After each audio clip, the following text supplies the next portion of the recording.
Husband discovers wife cheating at key party and sends her a shocking revenge after finding out. Sharon was not pleased. Actually, she was furious. Furious with me, her husband, Frank Miller. How did I discern her ire? It's straightforward. While driving us home from a gathering hosted by acquaintances of hers, Anne and Hank Vanderlink, she sat clenched in her seat, as distant from me as possible, wearing a scowl that could curdle milk. Why was she so upset with me? Well, truth be told, I reckon she had every right, given that I single-handedly spoiled her evening. Quite the blunder, huh? I ought to feel ashamed for embarrassing my wife, the mother of my 3 kids. Shame on me, shame on me. So, how did I manage to embarrass her and ruin the night?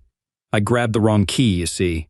There's a peculiar twist to the parties hosted by the Vanderlinks, a twist that my dear wife suddenly decided to embrace. Unfortunately for her, I had no interest in it.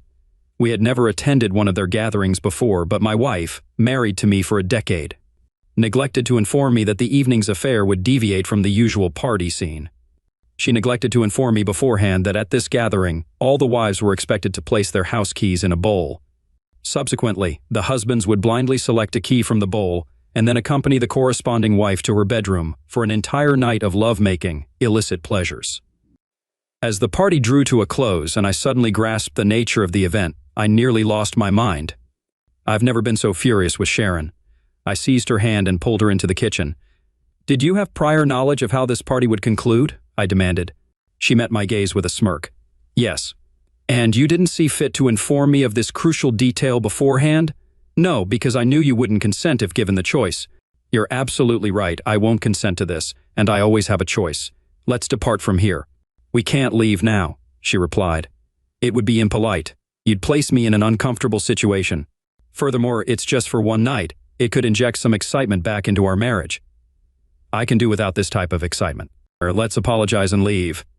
"We truly need a bit of excitement, Frank. I only need a bit of excitement for one night. I want to feel desired, not solely as a wife and mother. It's just one night, and it won't happen again. Plus, I already dropped our house key in the bowl, so we're committed," she reasoned. "It's not too late." "Look at me," I retorted, taking her hand. I practically dragged her back to the living room, where everyone had gathered around a bowl of keys, ready to pick their partner for the night. Sharon resisted, trying to break free from my grasp. Relinquishing my hold, I approached the bowl and declared, "I wasn't briefed on this aspect of the evening's festivities, and I won't share my wife with any of you." Digging through the bowl, I located the key to our house, distinguished by its red plastic cover. Extracting it, I addressed the astonished partygoers. As I said, I wasn't informed of the party's rules beforehand. I don't condone infidelity, and my marriage vows are sacred. Though there were murmurs of discontent and a few scowling faces, I remained resolute. Turning to my wife, who was visibly furious, I issued an ultimatum. "Sharon, you have a choice, but you must decide now. Come with me and forget this madness, or stay and never return home. I'm leaving." All eyes shifted to my wife, her face now flushed with embarrassment. For a moment, she appeared defiant. "I apologize for my husband's behavior," she addressed the group. "I'd prefer to stay, but given the circumstances, it's best if I leave." Reluctantly and angrily, she followed me to the car. "You're insufferable and selfish," she lashed out as we left. "How could you embarrass me like that in front of everyone? We'll never be invited back." "Embarrass you? What about how you embarrassed me by not telling me about your plan to sleep with another man tonight? Well, you could pick one of the other wives, and we could both enjoy ourselves." "I don't desire another woman, Sharon. I reserve this love-making activity exclusively for my wife, and I'm quite dismayed to discover after a decade of marriage that you want to share your bed with another man. It would only be once, Frank. Out of all the countless nights we've shared and will continue to share, you're proposing just one night with someone else. It's not a minor request, especially considering I've been a faithful husband for the past 10 years. In truth, Sharon, this is a significant request. I can't believe what I'm hearing, but it means so much to you, doesn't it?" "Yes, Frank, it does. I've been anticipating this for weeks. A night where I'm not just a wife and mother, but a woman experiencing adventure, feeling cherished, and indulging in a few hours of closeness with another man." "So it's your only opportunity to have coition with someone other than your husband?" "Yes, I suppose." I slammed on the brakes, executed a 180-degree turn in the middle of the street, and sped back toward the Vanderlinks' house, tires squealing. Sharon let out a squeal as I made an exclamation. "What are you thinking, Frank?" "If sleeping with another man for one night is that important to you, then go ahead and do it, Sharon. I halted in front of their house, noticing all the other cars still parked there. It seems there's still time for you to join in, so go ahead. Step out, have a good time tonight. Find some stranger to satisfy you in ways I evidently can't. Frank, this is just an adventure, something different. Your performance is always perfect, and you know how to please me, but I can't go to them alone. We both have to participate, each of us has to spend the night with a new partner. I've already told you I want no part in this, Sharon. I've never been unfaithful to you, and I won't sleep with another woman until our marriage is over. What does that mean?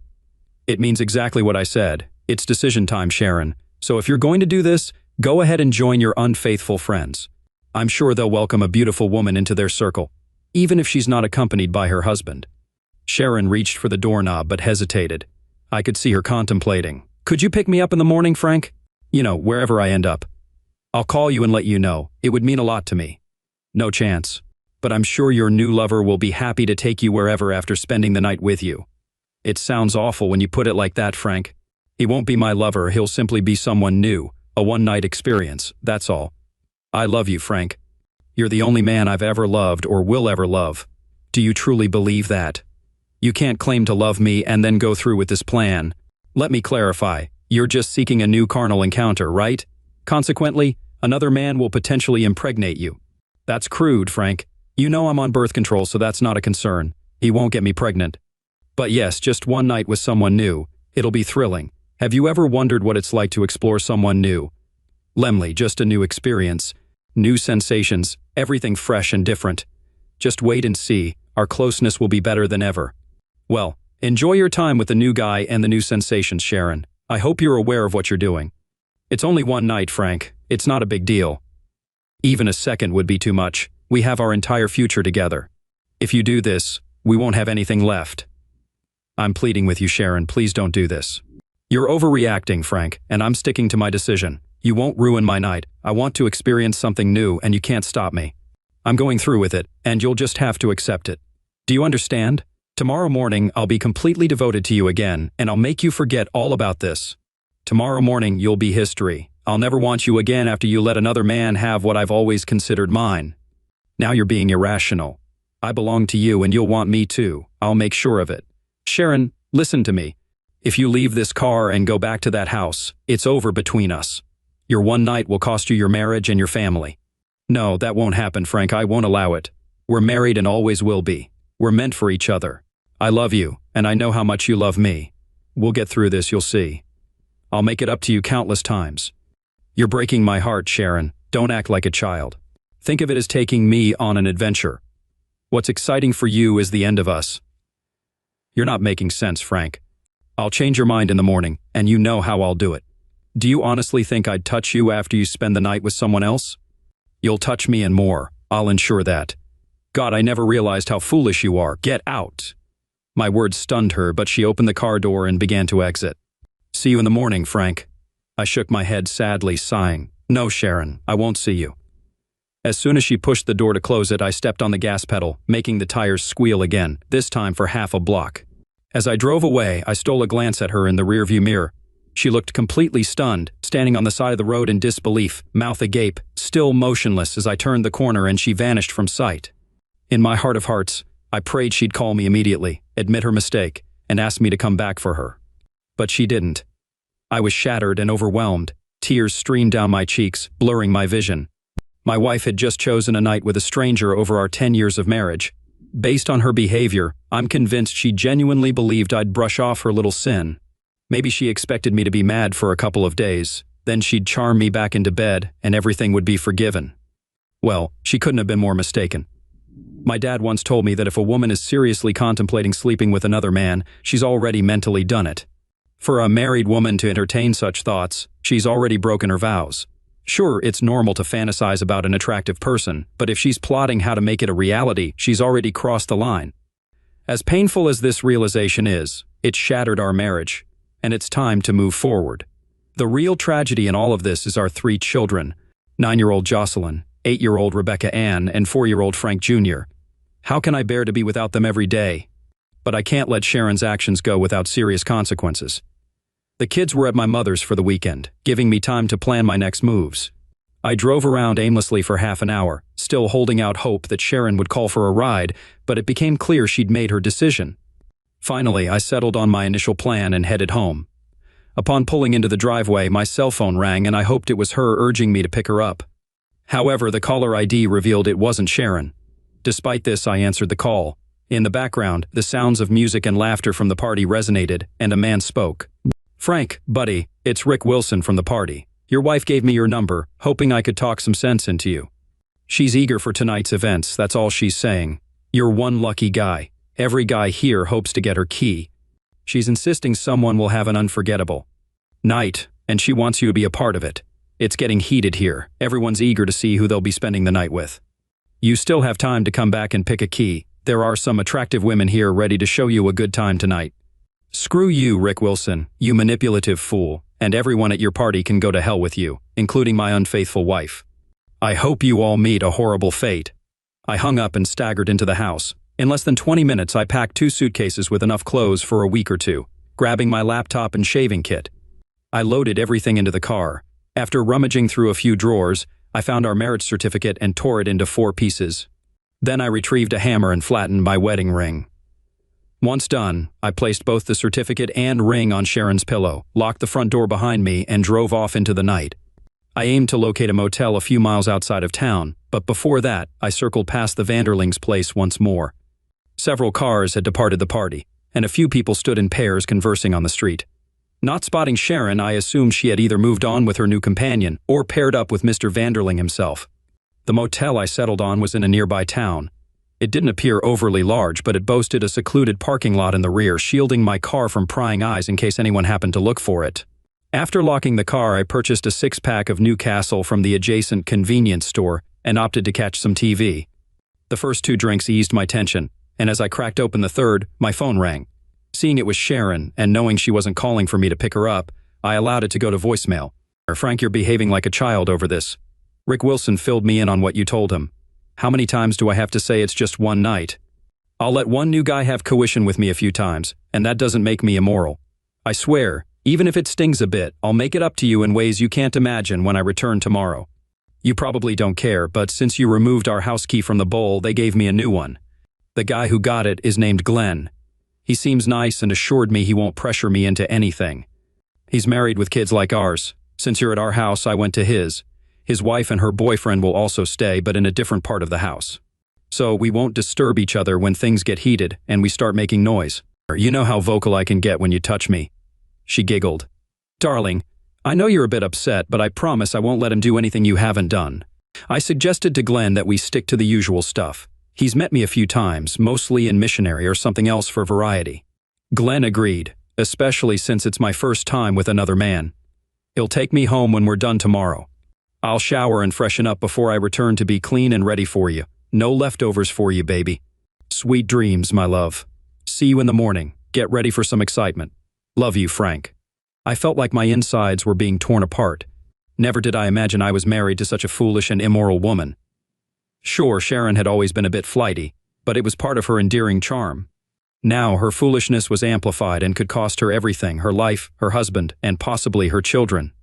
She couldn't comprehend that I wouldn't forgive her after she let another man have her and flaunted it in my face. I'm sure everyone at the party had a good laugh at my expense. I was furious, wounded, and utterly humiliated, but my wife didn't care. I knew I should have ignored her message, but I couldn't resist. I dialed her number, and she answered on the 3rd ring.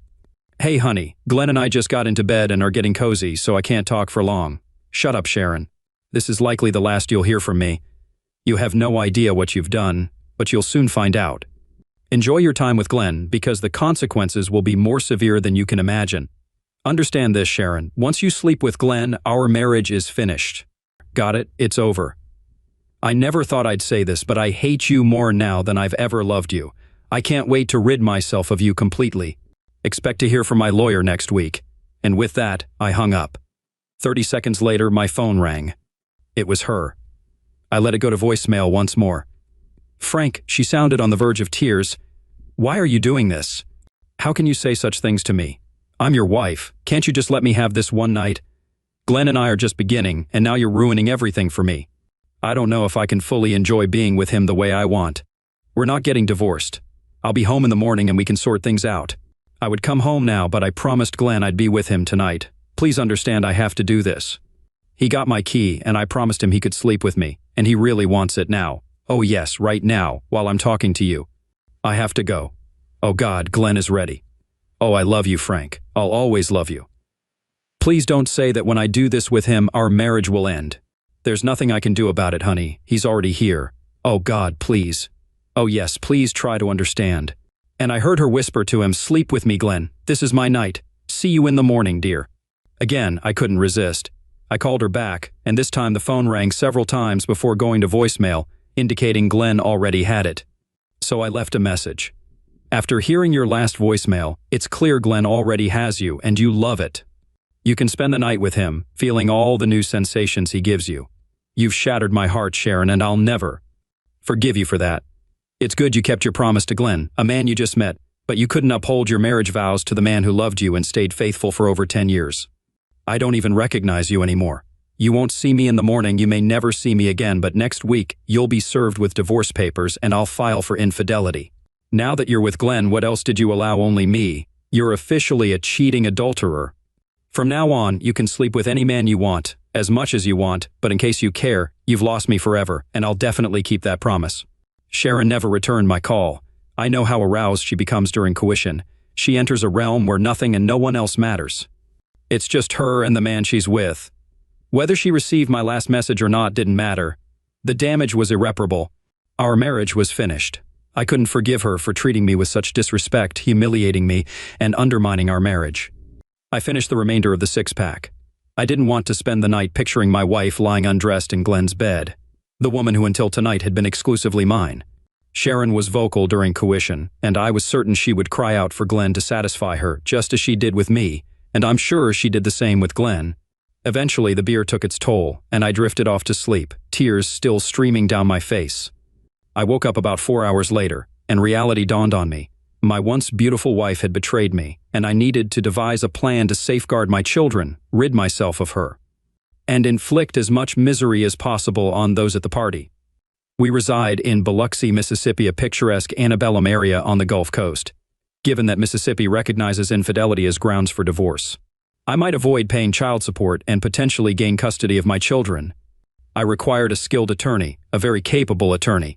I showered, changed clothes, and dialed my mom at 7:30 to brief her on the situation. She was equally stunned by Sharon's actions. With the kids under her care for the weekend, she assured me she wouldn't divulge anything to them. I informed her I'd retrieve them once I had a plan in place. Despite my reluctance, I conceded that Sharon would likely be awarded custody, at least temporarily. I grudgingly acknowledged she had been a devoted mother to our children and a faithful wife to me. However, that perception shifted after last night. Following my conversation with my mom, I made my way to a nearby diner for breakfast. Before I could even park, my phone rang. It was Sharon. Contemplating whether to answer, I opted for voicemail. Strangely, she didn't leave a message but promptly called again. Ignoring the call, she persistently dialed until eventually, on the 5th attempt, she left a tearful voicemail. "Frank, please answer the phone." "Talk to me, damn it. What do you mean you might never see me again? And why all this talk about divorce papers? You can't leave me, Frank." "I won't allow it. Our 3 precious children need us both." "Dear God, Frank, why did you tear up our marriage certificate and discard your wedding ring? How could you? I gave you that ring on our wedding day, and you vowed to wear it forever. It symbolizes our enduring love for each other. I knew you'd be upset with me, but I never imagined you'd go this far. I love you deeply, Frank. I just needed that special night with Glenn, and it was special. He made me feel youthful again. I'd already forgotten what it's like to laugh and scream simultaneously, but as wonderful as last night was, you're my man, Frank, my only man. I know how to make it right and dissolve your grievances. Please come home, Frank. Let me show you how much I adore you. Come home and bring me back." At that moment, she broke into tears, her words becoming muffled and hard to decipher.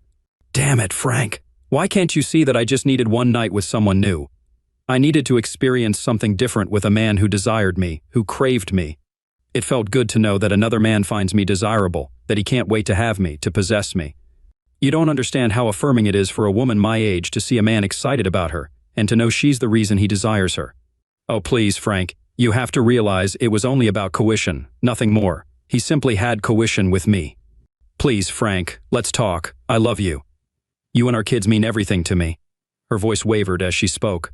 "It was just coition, Frank. Oh God, he only had coition with me a few times. We were just engaging in coition, that's all, Frank." Her sobs persisted until the message concluded.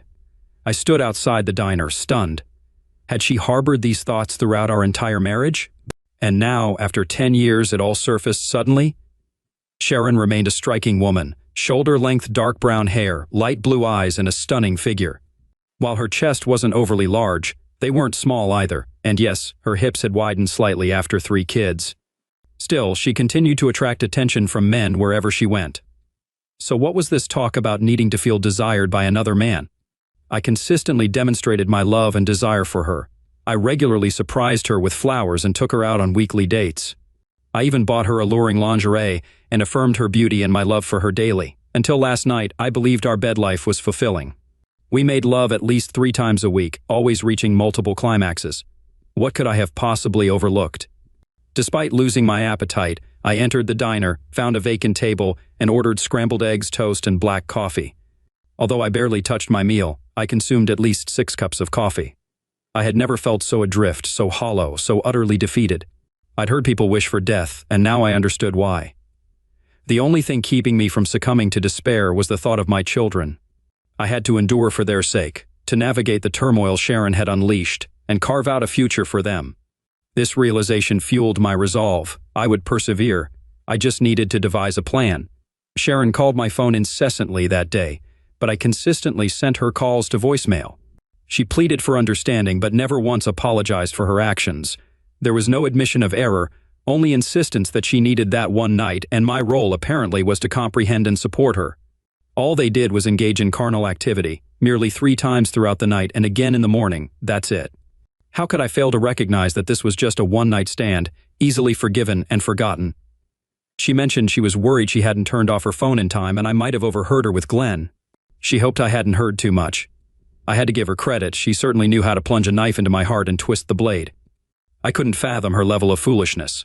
If there was one silver lining, it was that I now possessed sufficient audio evidence of her infidelity to use against her in court. I wasn't certain if it would suffice, but it was undeniably compelling and left nothing to the imagination. Tomorrow I would seek out a competent lawyer and gather all the necessary information. I paid a visit to my children at my mother's place. She mentioned that Sharon had already called to check on the kids and inquire about my whereabouts. Mom informed her that I was devastated by her actions and had no desire to see or speak to her. According to my mother, Sharon began to cry, expressing her confusion.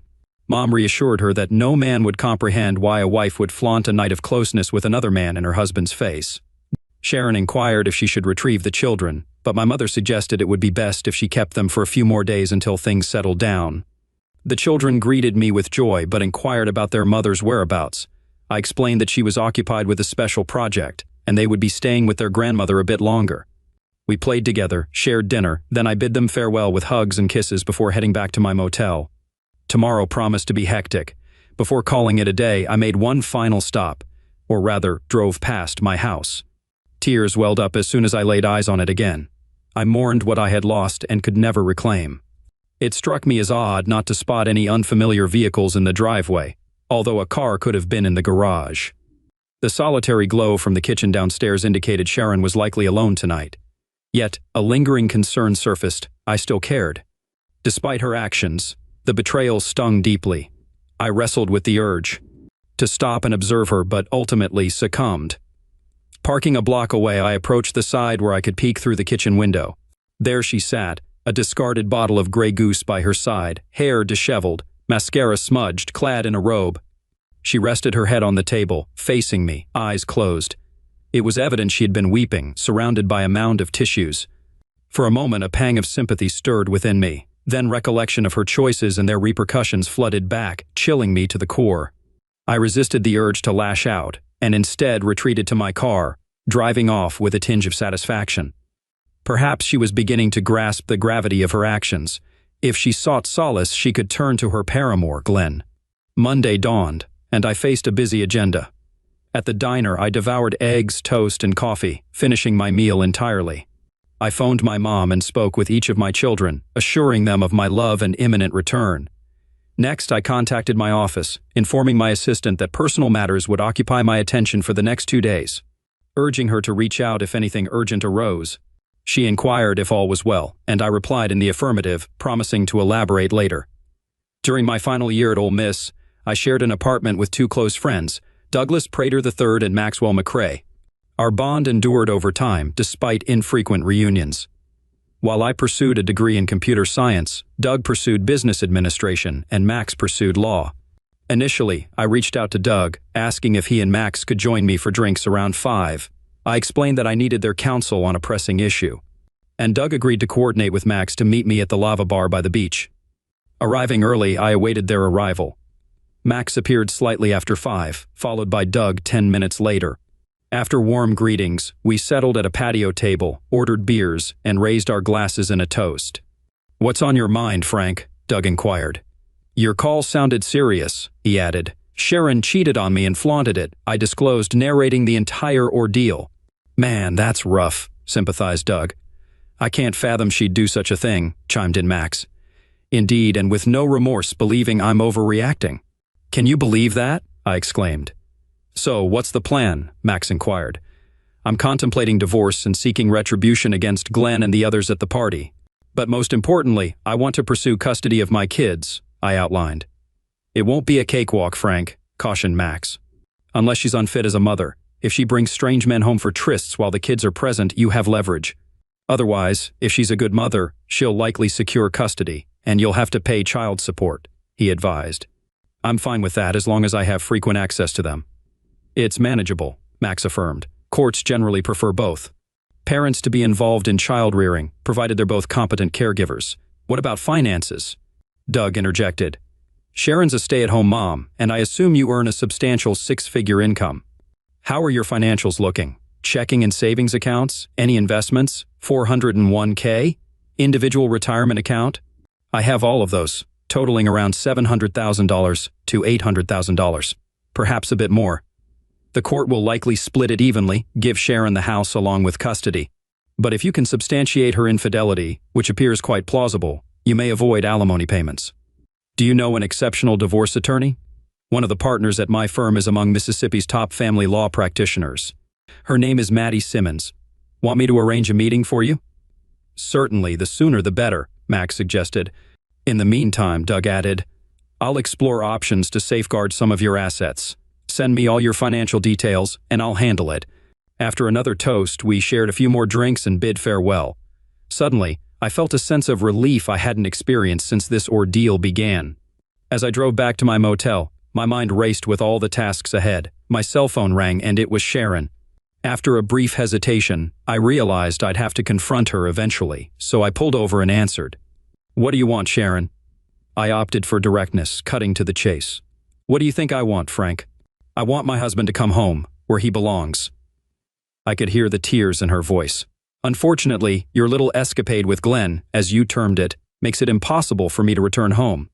Her sobs filled the silence. "Don't say that, Frank. Don't you dare say that. I spent just one night away from you after 10 years, and that's not grounds for divorce. Think again, Sharon. Infidelity is certainly grounds for divorce in Mississippi. Why do you keep calling it cheating? It was just one night with someone new, just a fling. When a married woman gets involved with someone new, whether it's for one night or 1 second, it's cheating," I said. "I told you that the second you had coition with another man, it would be over between us, and I wasn't kidding." "Oh God, please, Frank, you can't do this to me," Sharon pleaded. "You did this to yourself, Sharon. What the hell happened to you? Are you on hallucinogenic medications? Did you have a mental breakdown, or are you just incredibly stupid?" I asked. "It just seems to me that you were so caught up in the idea of having coition with another man that you didn't care about our children or what I thought or wanted. You just had to do it. Well, guess what? You did it, and now you're paying the consequences." I continued. "I thought we were really happy. Nice house, 3 great kids, our bed life was great. And then you ruined it all by sleeping with some stranger and rubbing it in my face. We've always been happy, Frank, and we are happy now. I was just wondering what it would be like to be with another man for one dirty night in our long life together. Just try someone new without injury, that's all," Sharon explained. "No injury?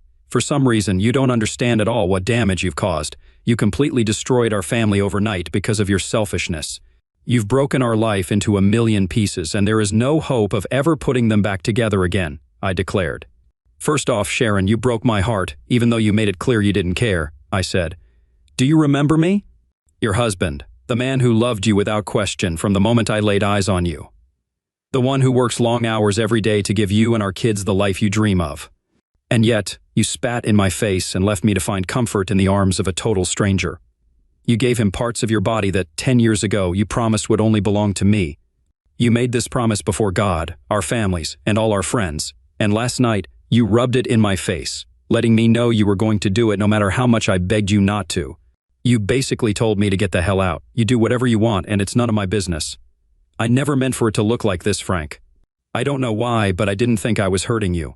I just wanted to try something new. I love you. It was never about you. It was about what I needed, and that's what brought us here.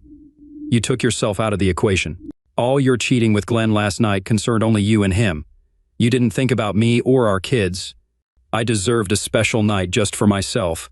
Well, luckily for you, Your Highness, you got your wish, and it ended your marriage to me and most likely tarnished your reputation with your family and friends. There might be a day when I forgive you, but I'll never forget, and I'll make sure everyone knows what you did, just like you called me a spoiled brat for being upset about your affair. Let's see how you handle that, knowing everyone will hear you confess to what you did with Glenn and how many times. Oh God, Frank, please. My parents would be devastated if they found out. Too bad, Sharon. You should have thought about that before you made your bed, and now you have to lie in it. Sharon seemed to think what she did was like getting a traffic ticket or not returning a library book. She traded a solid 10-year marriage with a man who adored her for late-night encounters with a stranger who only cared about instant gratification. Do you feel good, Sharon? That Glenn slept with you 4 times and it cost you your family. I didn't have to lose anything, Frank. You should have loved me enough to support me and let me do it. There isn't a single sane man on this planet who would support his wife having an affair just because she wanted to try someone new. It doesn't work that way, and you should have known it. What? Were you thinking, Sharon, that led you to this? I didn't expect you to be so upset about it. I mean, seriously, Frank, what's the big deal about letting another man have coition with me multiple times? What I did with Glenn last night doesn't mean I love you any less. I've heard about couples hooking up at Vanderling's, and it intrigued me. Why can't a husband or wife have a one-night fling with a stranger, someone nice and safe, enjoy the experience and explore new sensations? I decided I wanted to experience another man having coition with me. It didn't mean I loved you any less, Frank, Sharon continued. It just meant I needed a new experience with a different man just once, and then I would fully commit myself to you again and never do it again. But that meant you didn't respect me. I begged you not to do it over and over again, and you just smiled and said, "See you in the morning, Frank." You took away the closeness we've shared for over 10 years. The vows that meant everything to me meant so little to you. Our bodies coming together created 3 beautiful children who love us both. We were a family, and now you willingly gave that part of yourself that created our children to another man. And for what? A good time? A one-night stand? You say it was just one night, and I need to accept it and move on, I said angrily. I say it was nothing less than a complete abandonment of me, our family, our sacred vows of loyalty and allegiance, and any respect you've ever had for me. You wanted to be with another man, and you did it. Congratulations. But in doing so, Sharon, you threw away everything you supposedly valued and treasured. Part of me still loves you, but I can never be a part of your life again. Damn it, Frank, why are you so stubborn? Why can't you understand that it was just something I needed and come to terms with it? I'm yours forever. Nothing has changed. Everything's different now, Sharon. You're not just mine anymore. I don't get why you can't see that.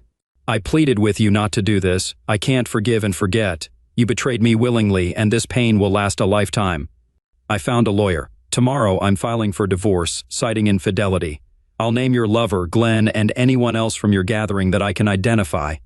Imagine their reaction when they learn you're responsible for breaking up their circle and possibly damaging their reputation.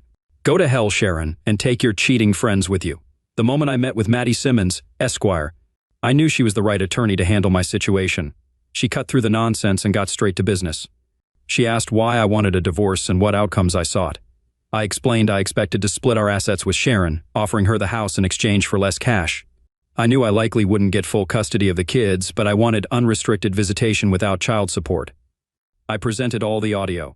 Evidence I had of Sharon's infidelity, where she confessed repeatedly to sleeping with Glenn. Ms. Simmons shook her head in disbelief that my wife was so careless as to admit her affair, let alone in a way that could be used against her in court. "We'll probably need a voice recognition expert to confirm it's your wife's voice," she advised. "But unless we encounter an exceptionally biased judge, the recording should hold up in court."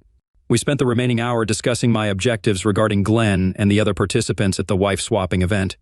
While she doubted we could demand monetary compensation from them, she suggested we could find ways to expose their activities and shame them enough to inflict significant repercussions. I agreed that would be satisfactory for me. After providing a deposit, I requested that Sharon be served promptly. She assured me it wouldn't take long and promised to notify me beforehand. On Tuesday afternoon, I picked up my kids from my mom and took them to Sharon's house. When she greeted us at the door, she hugged and kissed all three of them warmly before reaching out to me. However, I stepped back, causing her to burst into tears and plead with me to stay. I explained that I couldn't, but I thought it would be best for the kids to return home to her. I arranged to pick them up on Friday for the weekend. Sharon appeared to be struggling and I sympathized with her, but she brought this upon herself. Her distress was no worse than what I was enduring because of her actions. On Wednesday, I returned to work, realizing I couldn't neglect my job. I needed it now more than ever, not only for financial support but also as a distraction. I believed that if I continued to dwell in the agony and self-pity of Sharon's betrayal, I would eventually lose my sanity, which I couldn't afford for the sake of my children. On Thursday, I met Doug and Max again, this time for dinner at the Oyster House, where I indulged in hand-shucked oysters and a dirty martini. During dinner and drinks, I updated them on my children and the divorce. Doug explored ways to conceal some of my money, and I granted him permission to proceed.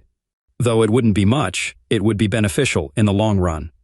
We devised a relatively simple plan to disrupt the wife-swapping club without risking accusations of slander. Max had a friend who worked as a reporter for the Biloxi Sun-Herald. He was confident that if I provided him with the location of Vanderling's house and the approximate meeting time of the wife-swapping group, he could uncover the identities of some participants. He planned to write an editorial exposing the Biloxi wife-swapping scene as larger than believed, publishing photos of couples coming and going, hinting at the involvement of certain businesses without naming names. This would likely incite the religious majority to raise objections, causing trouble for the entire group. I gave Max what little information I had, and he said he would begin with that. With optimistic words, we shook hands and parted until next time. My weekend with the kids was delightful. We went shopping for new clothes, visited Disney's Grand 18 movie theater in D'Iberville, and spent the day at the beach swimming and playing frisbee. My children were my top priority, and I swore I would never leave them. On Monday morning, Max called me. A friend of his from the newspaper had embraced the story idea and was working on capturing photos of couples entering Vanderling's and emerging with new partners. Although faces would be blurred, people aren't foolish, and in a city this size, it wouldn't take long for the moral majority to piece it together. If all went well, it could become a front-page story later this week. I'll keep my fingers crossed. Sharon persistently called me, pleading for me to return home, promising to do anything to make me forget about her actions. However, she never apologized or acknowledged her mistake. On Wednesday, my lawyer informed me that Sharon would be served with divorce papers at our home on Friday morning. Shortly after, Doug revealed he had found a way to conceal about a third of my money by putting it in my children's names. Then Max called, informing me that his friend from the newspaper discovered that the wife-swapping meeting planned to gather again Friday night at Vanderling's. He intended to stake out the location and photograph everyone coming and going. He also wanted to interview me about the party, with the article scheduled to appear in the paper next week. I felt a sense of relief I hadn't experienced in a while. Friday arrived, and I anticipated Sharon's call after she received the divorce papers. As expected, my lawyer called around 2:30 to confirm she had been served. Within minutes, Sharon called, her tone far from friendly. "Hi, Sharon. How are you?" "What did you do, Frank?" she demanded. "I filed for divorce, Sharon, as I said I would. And I told you, there will be no divorce. You've reported me for infidelity. Spending one night with another man isn't cheating, Frank," she retorted tearfully. "I have to disagree, Sharon. Having love-making relations with someone other than your spouse is infidelity in Mississippi," I stated firmly. Her voice cracked as she cried, "Why are you so angry with me, Frank? I love you. Glenn and I had an affair, that's all." "My mistake, Sharon. How could I have misunderstood that having sex with someone other than your spouse wasn't cheating? It's over, Sharon. I warned you repeatedly and begged you not to, but you did it anyway. And now you'll face the consequences. And I believe your troubles are far from over. Goodbye, Sharon. I wish you a happy life," I concluded, ending the call. My foremost dilemma remained my enduring love for Sharon, a feeling that likely would persist. However, trust was irreparably shattered, rendering it impossible for me to continue in a marriage with a cheater. Though I knew I should avoid Vanderling's Friday night gathering, I couldn't resist the temptation to drive by just to glimpse what was happening. Plus, I wanted to check if Sharon's car was present, even though I suspected she would skip the event. To my relief, her car was nowhere in sight, yet she could have arrived with someone else. True, the club typically permitted only couples, but they made an exception for her once before. Who's to say they wouldn't do so again? Across the street, a van was parked, likely housing the reporter. I silently wished him luck in exposing their misdeeds. Soon afterward, Max's journalist friend contacted me for details, which I readily provided. He disclosed capturing over 100 photographs and recognizing more than a dozen couples, all respected citizens of the city. Oddly, it appeared that the same couples were not consistently entering and exiting the house. 2 hours later, Max furnished him with a photo of my wife to aid in identification, confirming she wasn't among the participants. He requested my account of the key party's inner workings, particularly regarding how keys were deposited into a large bowl. Though I hadn't witnessed the subsequent key selection firsthand, I gleaned a clear understanding from Sharon's account and eavesdropping on other couples discussing past experiences. Before concluding, he sought permission to indirectly reference firsthand knowledge of a marriage ruined by such parties, leading to children suffering due to divorce. I encouraged him to proceed. Until names were called, the article surfaced in the Sunday edition of the newspaper, triggering widespread outrage. Not only did it grace the front page with a large photo of couples entering and exiting, their faces obscured, but a dozen additional images sprawled across 4 more pages. Despite efforts to conceal identities, many participants were easily recognizable by their vehicles and attire. It was essentially Biloxi's elite. By Monday, the entire city buzzed with discussions about the exposé and the scandalous parties. Numerous priests aired grievances in radio and TV interviews, decrying the moral decline within their Christian community, while civic leaders denounced the city's tarnished reputation. Lawsuits and counterclaims ensued, to no avail. Repercussions included prominent companies losing clients and multiple couples ending up in divorce court. For me, it was a humorous form of retribution for the agony endured from losing my wife and family. Even if some recognized my humiliation as a betrayed man, I remained indifferent. Revenge was all that mattered. Sharon persistently attempted to reconcile for months, but her efforts were futile. The divorce finalized, granting me joint custody of our children. During my custody months, she had them on weekends, and vice versa. It wasn't ideal, but we managed. Since Sharon didn't contest any aspect of the divorce, I spared her the embarrassment of sharing the audio confession of her infidelity with her family or friends. As for the couples involved in the key parties, some divorced and relocated, while others simply vanished. Sharon resumed dating, although she seemed oblivious to why her actions were unacceptable to me. But that was her concern. I wished her future husband the best of luck. I dated several pleasant women, but never found one I was ready to commit to for life. Some wanted to move in, but I remained hesitant to hand over a key. A can of tuna exposed my wife's cheating. I kicked her out and got her affair partner fired. I've been married for about 20 years now. My wife and I are in our late mid to 40, and we both got married relatively early, at least compared to people around us. I'll tell you that her name is Maria because I think what happened is specific enough that she'll certainly know it's her, but no one else will. I don't care too much if she stumbles across this post, but I know that's virtually impossible since she barely understands what Reddit is. Plus, it can be hard to consistently use a fake name without slipping up at some point. Our marriage has been fine. It hasn't been sunshine and rainbows, but neither has it been doom and gloom. They all have ups and downs after all, and I think the major cause of issues between us has been finances since I earn a lot more than her now. But those arguments and fights aren't too common. Income-wise, we were pretty much level when we started off, but her career isn't the kind with the potential for much growth. And she took time off to take care of our 2 children while I held down the fort on the financial side of things. Now, there's a pretty huge gap between us when it comes to money. I work every day except for Sunday, so I'm not at home all the time, but I have to support my family. I do have extra days off every so often, and I always make sure to use those as well as I can towards spending time with the kids.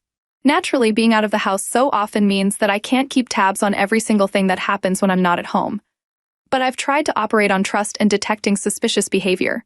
There's been nothing out of place from what I can actually see, so why worry myself needlessly?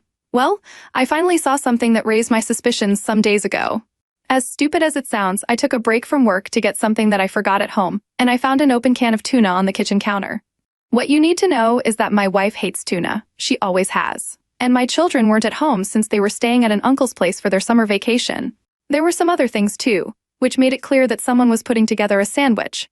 Again though, my wife hates, and I'm emphasizing hates, tuna. There was no one else in the house that could have been eating it because it certainly wasn't me. My first suspicion was that she was cheating. I don't know why that was the first place my head went, but it was. She should have been home at the time, but I looked throughout the whole house, and I couldn't find her.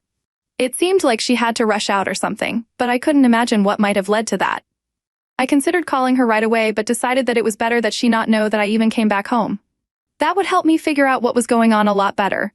After all, it could simply be that a friend came over and needed something to eat, but if it wasn't, my reasoning was that I would rather not give her a chance to clean up her tracks. So I headed back to work and tried to focus on what I was supposed to be doing. Though, unsurprisingly, I was a bit preoccupied by thoughts of her potentially being a cheater.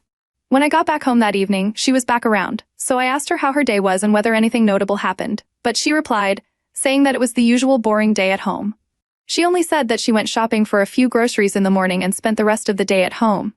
Of course, that didn't align with what I saw when I came back home in the afternoon. She clearly wasn't at home, and to make sure she wasn't just misremembering, she claimed that she got back home before noon. So she was clearly lying, and there was certainly no explanation for the tuna. Again, we've been married for 2 decades, so I know for a fact that this wasn't about her deciding to give tuna another try. When I say she hates it, she really can't tolerate it at all. At this point, it was very clear that someone was in the house that she either deemed insignificant enough not to mention, or she had someone in the house that she considered too scandalous to mention. Whoever it was clearly had a hankering for a tuna sandwich or something similar, and either they made it themselves or she made it for them. That part didn't matter, but I needed to figure out who had come around and why she felt the need to hide that person's presence in her house from me. Honestly, I wanted to be more direct, like ask, did anyone come around? But I didn't want her to have the slightest suspicion, since at that point I knew I was going to have to do more digging. And I knew I was going to go through her phone at the very first chance that I got. That chance conveniently came around when she was sleeping, and I wasn't patient enough to wait for a time when I'd have less of a risk of being caught. If she woke up and saw me looking through her phone, I'd confront her right away. It wasn't such a dilemma for me, so I grabbed her phone off her nightstand and started to go through her messages. I didn't see anything of note there, and I scrolled as far down as I could. I assumed that there would have been a message from someone that very day or the previous one. Or at least a phone call, because the person must have communicated they were around in some kind of way. That led me to go through her call logs, and that's when I saw a call earlier that day from a number that wasn't saved. I took a picture of it because that was the only unsaved contact, and when I expanded that particular entry in the call log, I could see that her call with the person lasted over 2 minutes. So it wasn't a wrong number or a scam call or someone trying to sell something. After that, I went to Truecaller, if you know the app, entered the number, and it popped up as Dr. Rosen. I knew that name, it was her doctor, but I did find it odd that the number wasn't saved for whatever reason. After all, I know that she speaks to him here and there. For some reason, I decided to check her Facebook Messenger too because I had nothing conclusive and I needed closure. All I had at that point were more questions. Fortunately for me, right at the top, I saw Andrew Rosen as the last person that she had chatted with. That was when all the alarms in my head started to blare, especially as the preview of the last message sent said, "Love you too." I could feel my head spinning at that point, and part of me wanted to save myself from the trouble that would ensue from opening the conversation, but I still did. Earlier that day, he asked if he could come around. She told him he could, that I had left for work already. He replied with a heart emoji and a smile emoji. Then, several minutes later, his next message was, "Just around the corner." After that, there was nothing until 2 hours later when he said, "Sorry I had to leave so abruptly. The cons of being a doctor." She told him she missed him, and they'd find a place to meet up during the weekend. At that point, I somehow still had the presence of mind to grab my phone, record her screen, and slowly scroll through the chat logs. I needed to make sure I had evidence of everything before it could potentially be deleted if I confronted her. It all started to make sense, too. My wife was clearly cheating on me with her doctor. He'd come around for them to sleep together, and at some point while trying to make a sandwich or something, he had to rush back to the hospital. Maybe she had walked him to his car in the parking lot, maybe she had followed him to the hospital, or maybe only then did she go to buy groceries, since I couldn't recall seeing any shopping bags or anything by the time I came back, and she should have been back from shopping. At that point, I knew I couldn't get all the answers until I confronted her, but I had the answer that I wanted most. Here's the weird thing. I was feeling a very complex pair of emotions in that moment. I had spent 20 years with this woman, and it only took me that long to find out she was a cheater. Maybe this was her first time, maybe she was on her 10th affair partner. I couldn't know. It didn't matter though. I felt the urge to hurt her intensely. I wanted to throw things at her, hit her, I wanted her to feel pain. There was just too much rage bottled up in me, and I was looking at her as she was sleeping, trying to stop myself from doing something that I would certainly regret. But at the same time, I felt pure relief. I had already lost 20 years to a woman that I just found out I shouldn't have trusted, but I could have potentially 40 more years without her, and that is a blessing. I'm at the middle of my life, so there's still a lot more ahead of me. This was my chance to be free of her and her dishonesty, and for that much, I was grateful. I had to use the power of alcohol to calm myself down, and I fell asleep in the living room, which I think was for the best. I couldn't bear to sleep beside her, especially not in a bed that her affair partner and she had been in.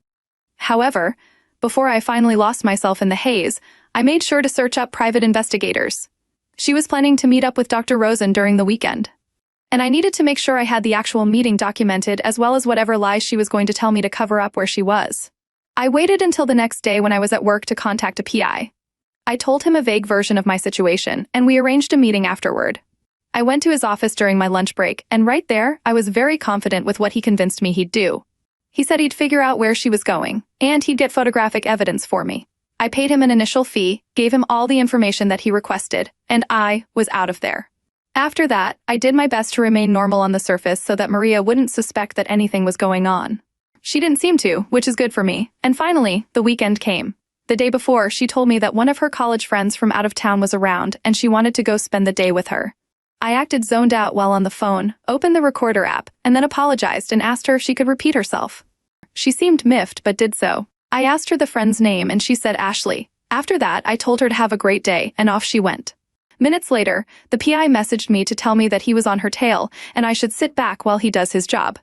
I didn't hear from him until much later that night, but before that point, I sent a message to my wife asking her how her day with Ashley was going. It took her about 2 hours to message, and she said it was going good. That was more evidence for me. When the PI eventually messaged me, he told me that she was on her way back home and he got several photos of her and another man. He said he'd get the digital copies to me whenever I wanted, but he would also print them. I told him I'd get everything from him at the start of the next week, but from the moment that Maria walked back into the house, I honestly didn't see her as the person I knew anymore. Maybe I was just figuring out who she really was, though. I was glad for the clarity, though. When Monday came around, I went to the PI's place and got the images from him. There, I clearly saw her and Dr. Rosen near the entrance of a hotel, hand in hand, walking in.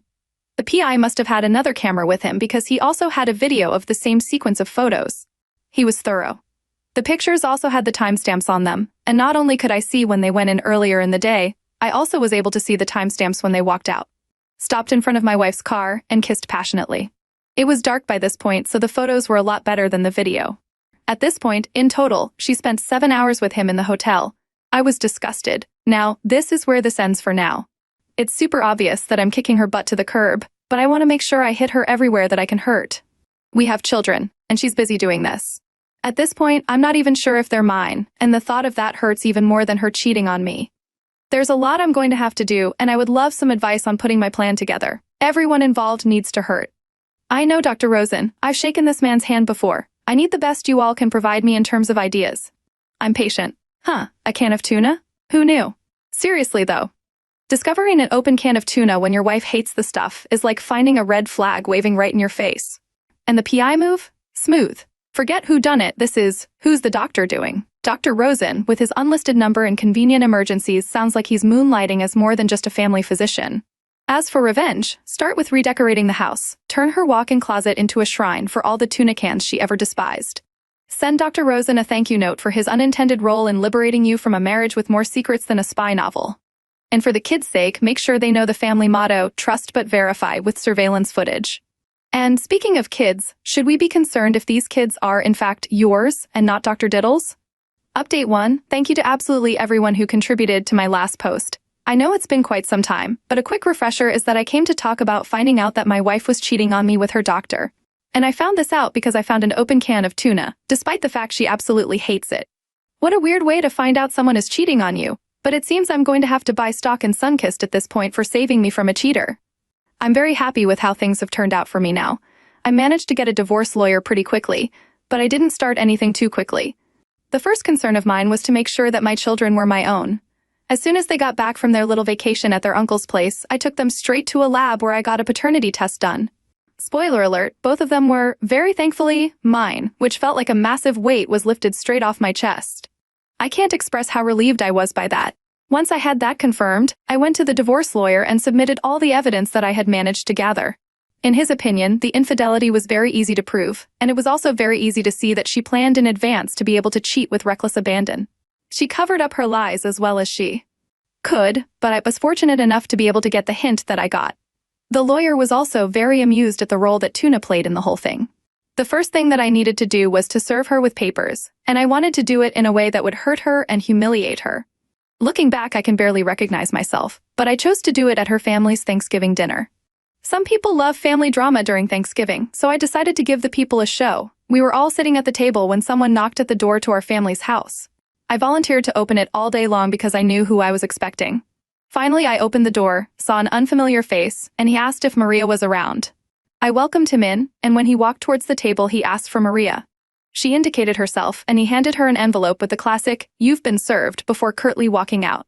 The whole place went silent, and yet I decided to stay behind and bask in what I had just done. She opened the envelope, looked at the papers in it, and just stared at me. She clearly couldn't understand what was going on since she had no idea I knew what I knew. I had no reaction on my face and continued to eat the food on the plate in front of me. I think just from the look she gave me, everyone could tell she'd been served with divorce papers. She managed to croak out a "why" right there in front of everyone, and they seemed to be waiting for my answer. So I laid it all out. I didn't hold back any details besides what had activated my suspicions, since I wanted her to simply realize she could not hide things from me, not that she was just sloppy at covering her tracks. She didn't say anything in response, she couldn't even defend herself. And I think that was the point, that everyone knew I was telling the truth. It was her family and a few in-laws of theirs, including myself, but everyone was speechless. I asked someone to cut me a piece of turkey, but no one said anything, or did anything. I had savored enough of the chaos, and the whole thing was getting awkward at that point, so I said, "I thank you for the meal," and got up to go.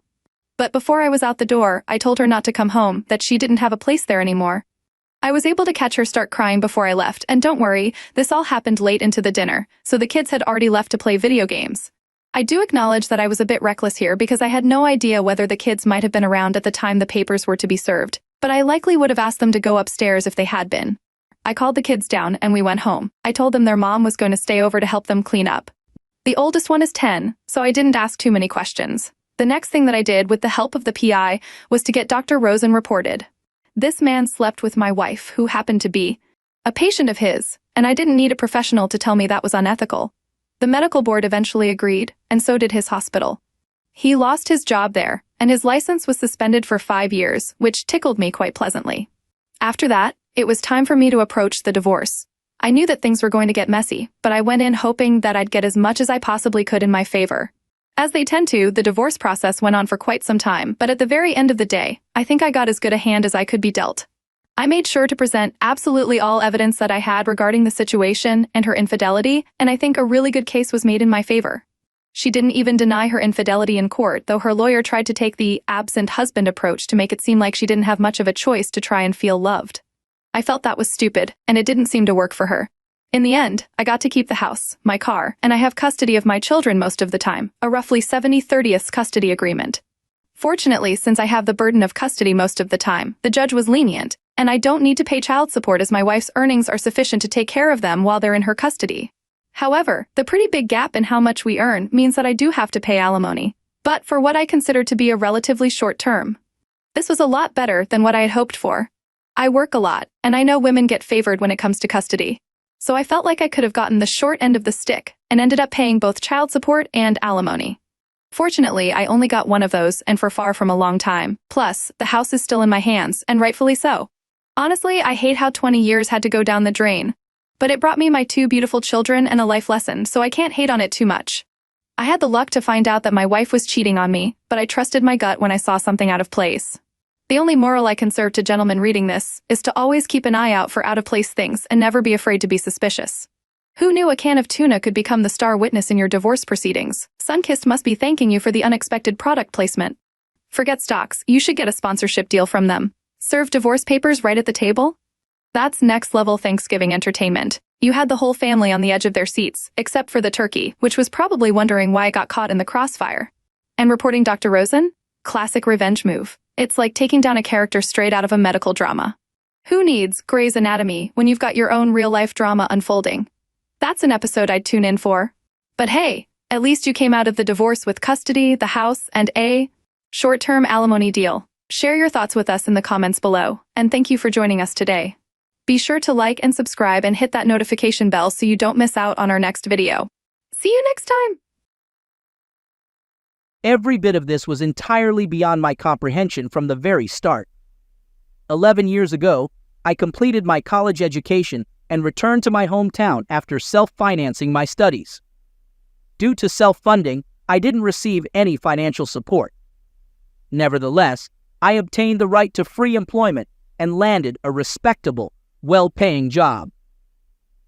As I built a successful career, I often had to travel to the regional center, where I once ran into my fellow student Earl. We weren't close pals, but we consistently had enjoyable conversations.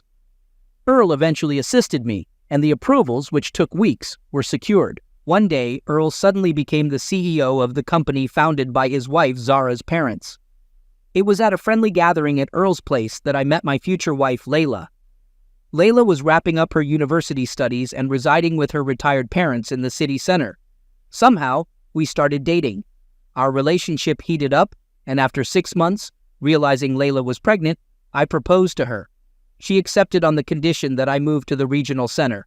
I agreed, and we had a wedding attended by Earl and his wife Zara. Layla's parents generously gifted us a 3-bedroom apartment inherited from her mother-in-law's sister, which was registered under Layla's name.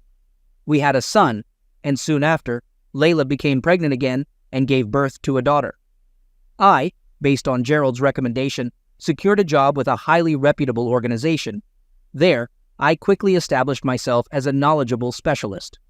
Unsurprisingly, the company led by Earl was given priority in selecting contractors for construction projects, especially when I represented the client.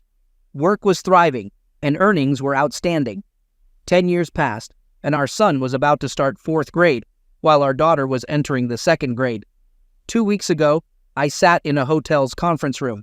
The negotiations were intense and dragging on, so they called for a break.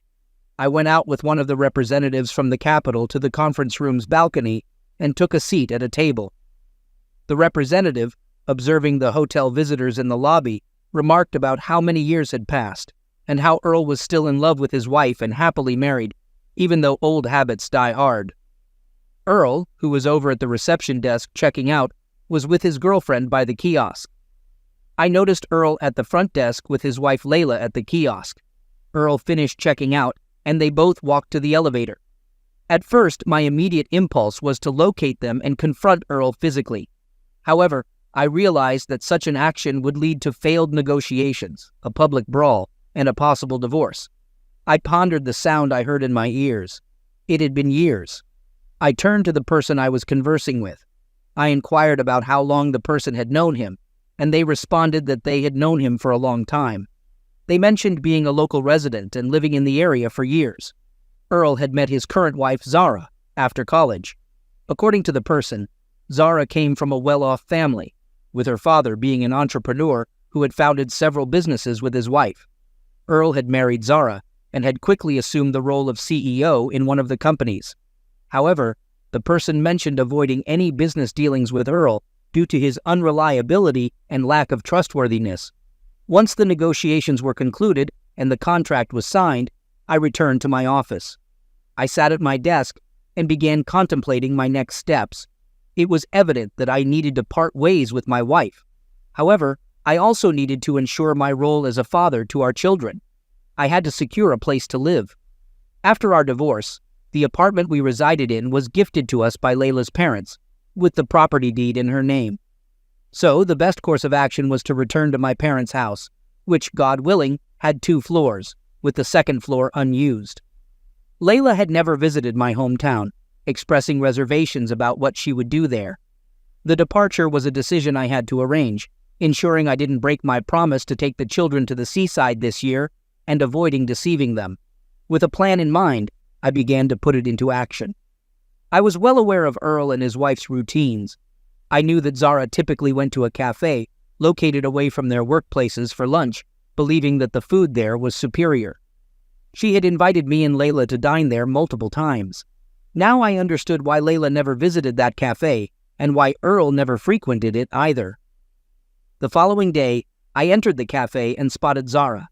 I sat down at her table, She greeted me, and I inquired if she was trying out the local cuisine.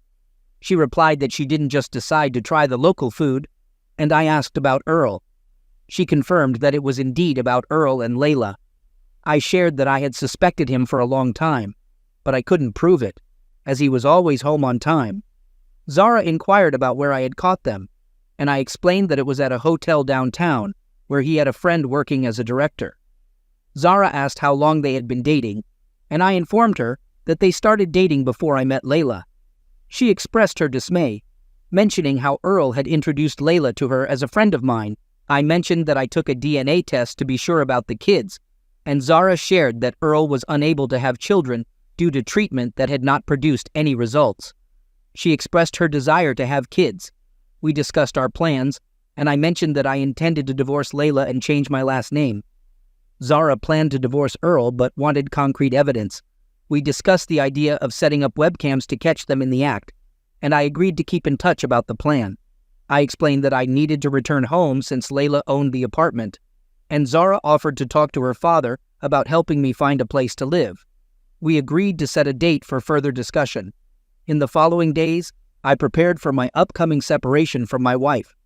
I informed the school about our plans to move and transfer the kids to a new school in a different city.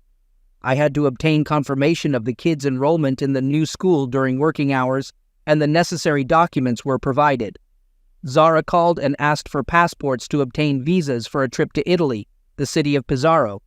The visas were quickly obtained. Soon, she told me that she had spoken to her father about Jason and his job at the new branch. Her father conducted a background check and approved it, asking her to come in for an interview.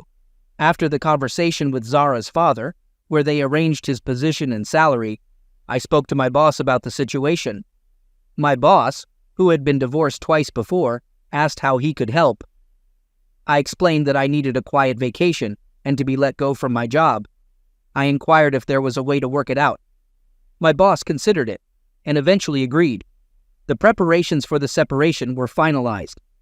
I told Layla about my upcoming business trip, which would only last 3 or 4 days.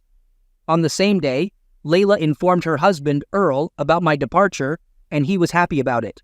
He mentioned that his wife was spending 2 weeks at a sanatorium. She asked about my plans for the kids, and I explained that I would take them to my parents' place, since it was vacation time and they couldn't stay at home.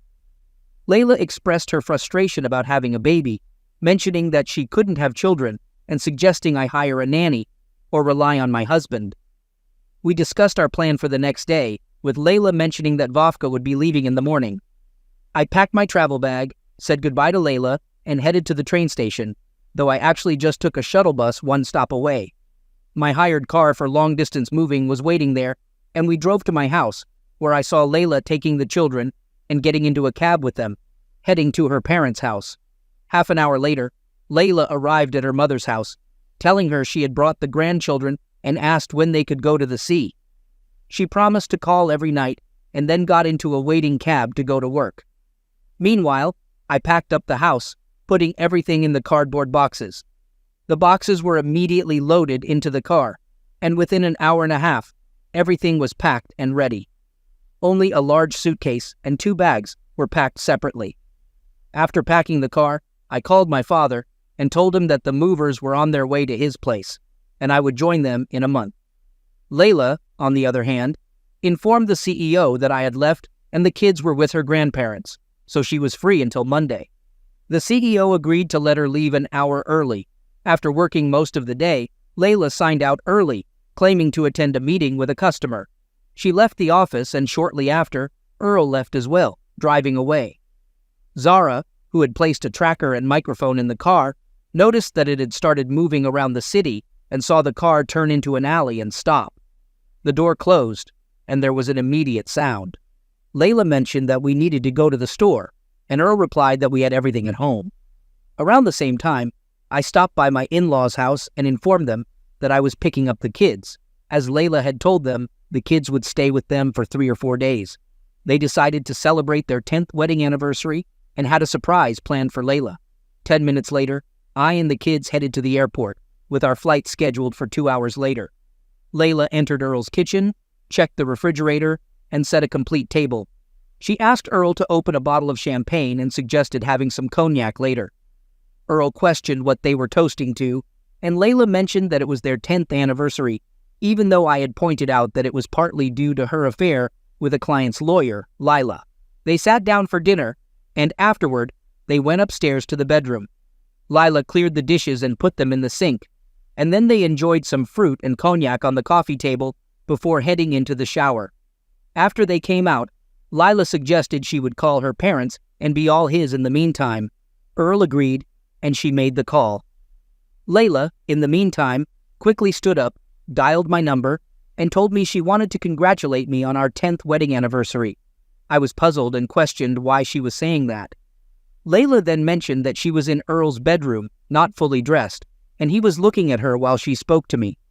Hurt by her words, I offered to come over and talk, believing she would understand, and I asked her not to go away.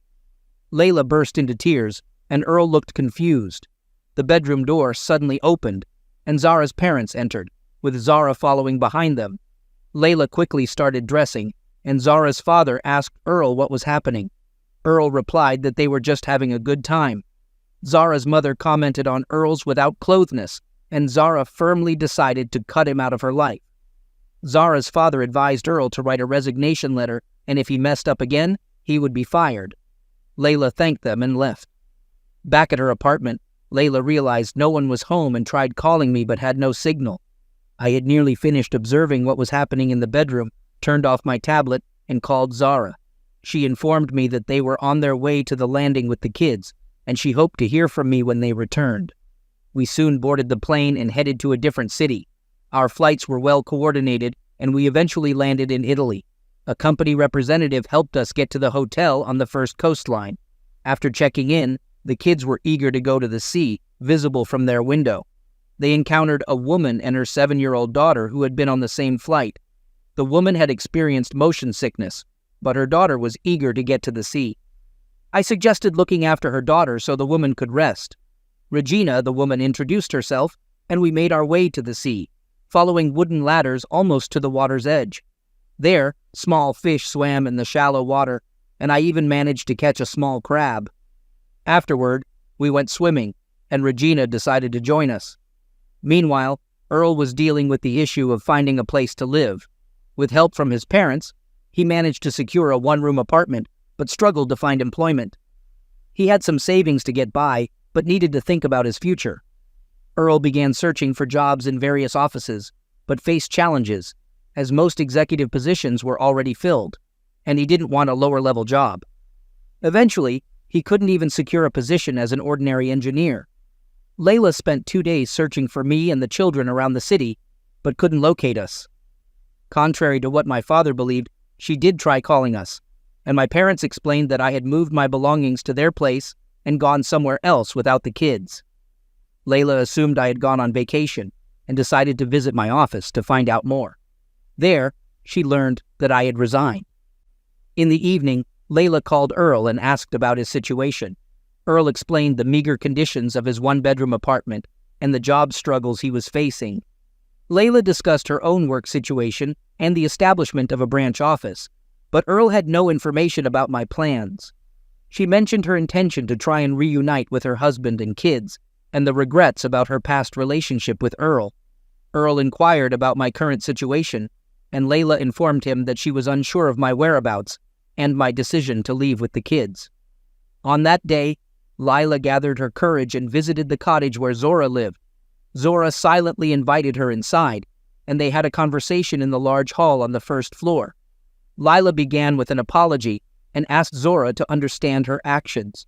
She questioned why Zora continued working for their company, expressing her ignorance of Zora's history with Earl and their own relationship. Zora explained that she had not known about Layla's relationship with Earl, and they discussed their shared experiences of being deceived by him. I came to the realization that he wouldn't accept my kids, and I didn't even know where they were at the moment. Zora tried to reassure me, saying that I shouldn't worry, as my children were my husband's, and Earl couldn't have kids since he was single now. She suggested that there was no obstacle preventing us from reconciling. I responded by explaining that I had realized I didn't need him as a partner. Earl had contacted me upon learning that I was alone and asked to stay with me, but I had refused. I also shared my concern about not being able to find Jason and the kids. I mentioned that he wasn't at his parents' house, even though he had moved his things there. I knew he had gone on vacation with the kids to the sea, but I had no idea when he would return. It was almost September 1st, and the kids had school. I expressed my confusion about what to do and how to bring Jason back. Zora advised me that she couldn't assist with that and indicated that it was unlikely that Jason would forgive me and take me back today. Regina and her daughter Rose left the hotel and headed toward the center of Pizarro. After I provided a brief explanation to the children about the direction they should take, they walked ahead. Regina asked if we really needed such a detailed explanation. I responded that we did because in the city where we came from, they talked about bike lanes, but they were rarely seen. We weren't accustomed to the concept of separating pedestrian zones from cycling lanes and the areas for vehicular traffic. Here, cyclists didn't ride in pedestrian zones even if they were empty, as the locals adhered strictly to the designated lanes. We strolled leisurely through the city in the evening and eventually reached the Sphere Monument. Regina asked about the significance of the monument. I explained that it was the Sphere Grande de Pomodoro, with Arnaldo Pomodoro being the sculptor behind the monument, who happened to be a native of Pizarro. I also shared some of the city's attractions, such as its beautiful sandy beaches, pristine sea, and a stunning promenade with a long pier extending into the sea, perfect for a relaxing stroll and enjoying the waters. Regina expressed her surprise at the city's fame and Italy's rich history. Regina then asked how I knew so much, wondering if I were a history teacher. I clarified that I wasn't, but I had done some research about the places we might visit on the internet when I found out where we were going. I didn't want to be completely clueless, as it could save us from misunderstandings. Regina suggested visiting the Lanati Aquarium and inquired if it was nearby. I explained that it wasn't exactly nearby, as it was in Cattolica, about 22 kilometers away, which we could reach in about half an hour. Regina agreed to the plan. I asked Regina about our plans for the next day. She mentioned that we could sleep in since we planned to visit the Rossini Theater and explore the old town. However, the day after, we would wake up early at 7 o'clock, as we hadn't come there to sleep. I proposed grabbing breakfast on the go and assured Regina that I had the theater and old town route covered. Regina then asked where we should go next, and I suggested heading to a nearby restaurant. Regina hesitated slightly, noting that we had just had dinner. I reassured her that we would only have a little something to eat, and we headed to an open-air restaurant where the waiter handed us menus. We quickly placed our orders, with me being mindful of the children. As we enjoyed our meal, I asked Regina about her ability to travel with her young daughter despite her husband. Regina explained that she was not married and described her past relationship. She mentioned how they had never officially registered their relationship, and after their daughter Rose was born, he began distancing himself and even brought another woman home.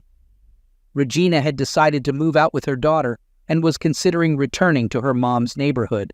She also mentioned that her husband showed no interest in helping with their daughter, and Rose's birth certificate had a dash under father, which meant she could sue him for child support. However, Regina didn't want to do that and was determined to raise her daughter on her own. I inquired about her field of expertise, and Regina explained that she was a civil engineer. She had managed to save money for the trip by doing various jobs, including providing cost estimates for clients who needed help with their building projects. Unfortunately, the company she worked for had gone bankrupt, and she was currently technically unemployed, but remained optimistic about the future.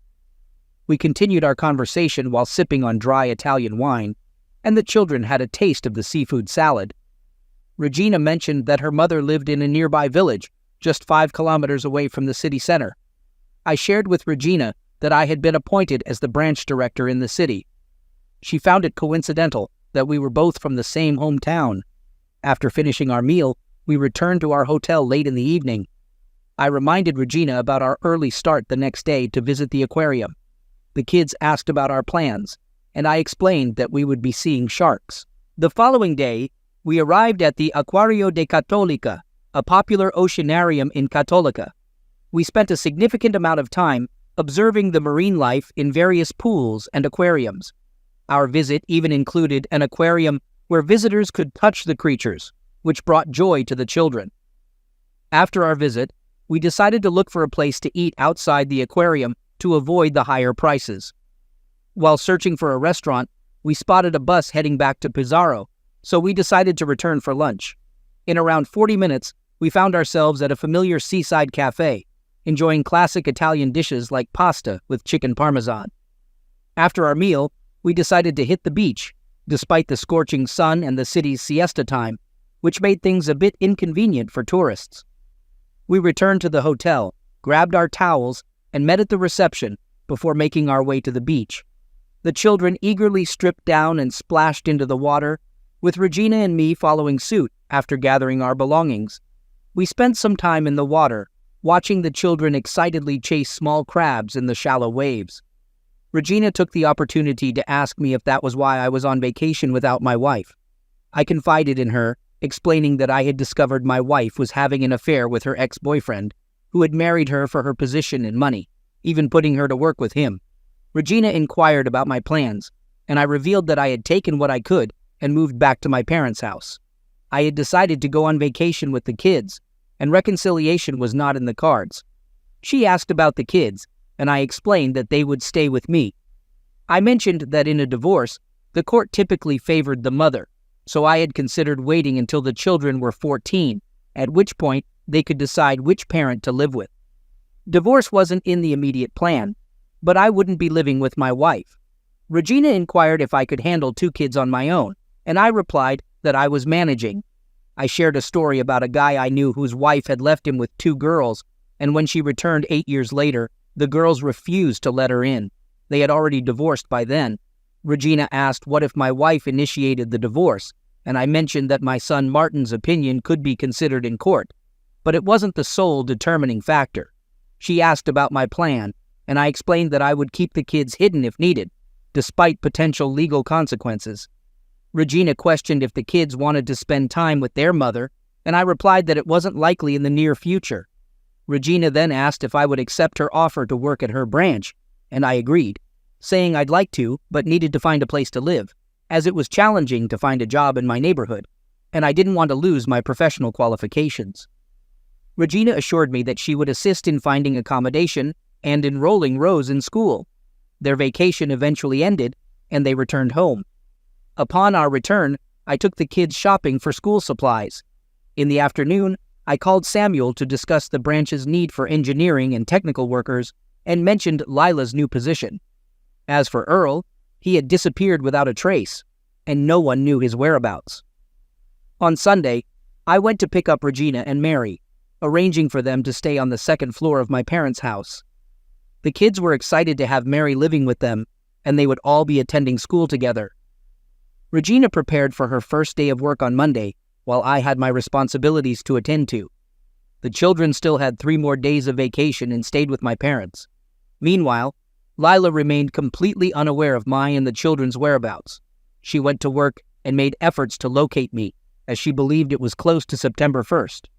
She decided to visit the school, only to find out that I had transferred the children to a school in the neighborhood near my parents' home. She planned to visit them on the first Friday of September. Back at the office, there was much speculation about Earl's sudden departure and Layla's relocation. Many employees were curious about the reasons behind the leadership changes.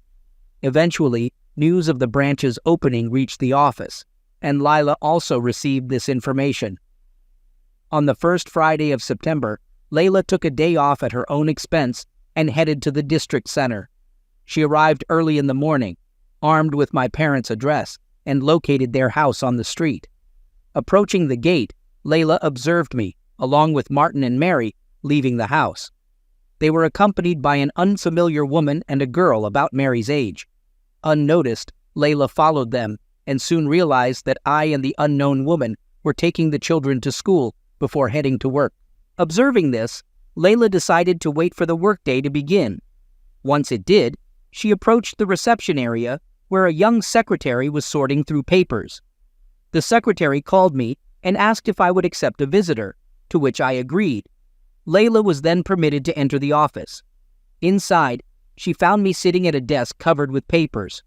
I greeted her, and she returned the greeting. I gestured for her to sit and commented on her nice office. She thanked me and mentioned that her assistant had handled all the arrangements. Getting to the point, Layla said she was there to discuss our next steps, understanding that keeping our family together was unlikely, but emphasizing the need to work things out for the sake of our children. I agreed, expressing my desire to maintain custody of the kids while also wanting to be involved in their lives and see them. Layla conveyed her concern about not losing touch with the children, seeking assurance from me. I assured her that the kids were at school, and I had plans to spend time with them, including going mushroom hunting in the woods the next day. Layla commented on Regina being my new partner, which I confirmed. She inquired if she could meet the kids, and I agreed, explaining that the children and I had planned various activities in the coming months. I requested that she give me advance notice, as our schedules were already filled. Layla mentioned that I had always enjoyed surprising people, prompting me to share that we had vacationed on the Adriatic Sea in Italy. She asked about Earl and my new phone number, to which I revealed that I hadn't changed my number. I had just turned it back on. After our conversation, Layla left the office, as per my suggestion, and went to a cafe. I then called Regina to inform her about my meeting with Layla and her request to see the children. Regina expressed her opinion that preventing a mother from seeing her children might not be wise. Regina and I discussed the situation. I explained that I didn't expect Layla to show up and was uncertain about making a decision on my own. Regina firmly expressed her decision not to interfere, emphasizing that it was a choice I had to make independently. I mentioned that I had already made up my mind a long time ago when I discovered Layla's infidelity. I stated that nothing would change that decision, as the deception had persisted for too long. Regina inquired about the time it would take to heal, and I shared that it varied from person to person, typically 3 months to a year for men and a month or two for women. During this period, some might want to return to a relationship, driven by a yearning for lost love, while others would seek a fresh start if there was no love left. Later, I decided to meet Layla at a cafe as planned. I arrived early and found Layla in a conversation with Regina, who appeared tearful. Layla assured me that I wasn't interrupting, and they had discussed arrangements for picking up the kids from school, feeding them, and taking them to the park. I asked what had transpired during their conversation. Layla explained that they talked about how Layla and I had met, and how her daughter had liked me. Regina had described me as reliable and safe, and had convinced Layla not to confront me about the children. I asked Layla if she agreed with Regina's perspective, and she nodded in agreement, acknowledging that she had grown distant from her children over the years. She expressed her remorse and explained that she had been influenced by Earl, leaving most of the childcare responsibilities to me. Layla realized she couldn't handle the kids without my help, but she understood that I wouldn't forgive her for her deceit. She also mentioned that Regina seemed to understand her better than she understood herself, and that Mary was getting along well with Regina's daughter. I asked if they were planning to eat, and Layla informed me that they were heading to the park to wait for the kids. She assured me that the children would find them there, as they often walked to the park and fed the swans. We left the cafe and went to the park, where I directed them to a bench by the water, explaining that we often walked there and fed the swans. Layla asked if the swans had flown away yet, and I told her they hadn't, but they would soon, having sent their young ones on their way. Layla then questioned why I had married her. I honestly admitted that she was not the man of my dreams, and explained that I had married her because Earl had insisted on it. I revealed that Earl's motivation was to use our marriage as a cover for his own marital issues with his wife, Zara. Layla inquired about how Earl had taken the situation, and I explained that he had been jealous but unable to take any action. Additionally, when I became pregnant, he believed the child was his, as Layla had been away for a while. It was only a year and a half later, during one of my business trips, that Layla became pregnant with Mary. I inquired whether he still believed the children were his. Layla shared that Zara had informed her that he wasn't capable of having children. She mentioned that Zara had told her the same thing when they met while she was searching for me. I questioned her about whether she believed Zara's claims. Layla responded by saying that anything was possible in life, and Zara might not be able to have her own children. She suggested I consider getting a DNA paternity test. I asked if she had taken the test herself. Layla admitted that she had, and I pressed further, asking about the results and who the father was. She confessed that she didn't know the results because she hadn't looked at them. Layla explained that she didn't care about the test results, as the children were hers, even though she had given birth to them but hadn't raised them. She had no intention of giving them up to anyone. When she asked if I was interested, I replied firmly that I was not. Eventually, Regina and I divorced Layla, and she relinquished the responsibility of raising the children to me. In court, there was no contest regarding this arrangement. 6 months later, Regina and I got married, and I adopted Rose. I've always been someone who easily settles into routines. Working in the school district gave me structure and stability, two things I valued. My mornings were filled with lesson plans, meetings, and teaching history, which I loved. Weekends, when I wasn't preparing for the week ahead, were spent with my wife, Janice. Though we didn't have kids, we often joked that our students were enough. Life was busy but predictable, just how I liked it. Then came the conference, a break from routine, and a chance to connect with other teachers. A bit of a getaway. Janice and I had been married for a while, and we both looked forward to this annual retreat. Days were spent learning new teaching strategies, but the nights were ours to enjoy. This year seemed no different. We had one last evening before returning to normal life. After a nice dinner and some dancing with colleagues, I felt content. Little did I know that my sense of calm was about to be shattered. I woke up suddenly confused and disoriented. Sitting up in bed, I struggled to figure out where I was. Slowly, I realized I was in a hotel room, the Marriott downtown. Yet something felt wrong. As I calmed down, I instinctively reached for Janice, but her side of the bed was cold and empty. Panic surged. I told myself she must have gone to the bathroom and somehow woken me. We had both attended the same conference, me for middle school teachers and her for elementary. We've been teaching in the same district for years, me for 9 years and Janice for 6. It was our usual trip to learn new ways to improve our students' reading scores. Sure, we spent a good amount of time in conference sessions, but the evenings were ours. That night, we had dinner, danced, and enjoyed time with friends. Afterward, we returned to our room, made love, and fell asleep. But now something was off. I heard voices, not from the bathroom, but from the adjoining room. The door to the next room was slightly ajar. Anxiety flooded me. I approached the gap and peered inside. The dim light revealed 2 figures near the bed. I already knew what I was going to see. She was cheating on me. Though the room was nearly pitch dark, it felt like I was seeing everything in broad daylight. I heard Janice say, "Oh my God, Sam, these past 3 days have been amazing." "What?" I mumbled, confused. 3 days? 3 days? The realization hit me hard. I'd been a complete fool. "Our lunch on Wednesday was great," Janice continued. "Missing the clinics on Thursday was risky, but no one at school knows what I've been up to. And last night, with Keith in the next room, it was incredible." "If Keith can't make you happy, someone else should," Sam replied. "Oh, don't fool yourself, Sam," Janice said quickly. "Keith does so much more, but I can't imagine a better lover." I smirked at first, but her words didn't match the scene before me.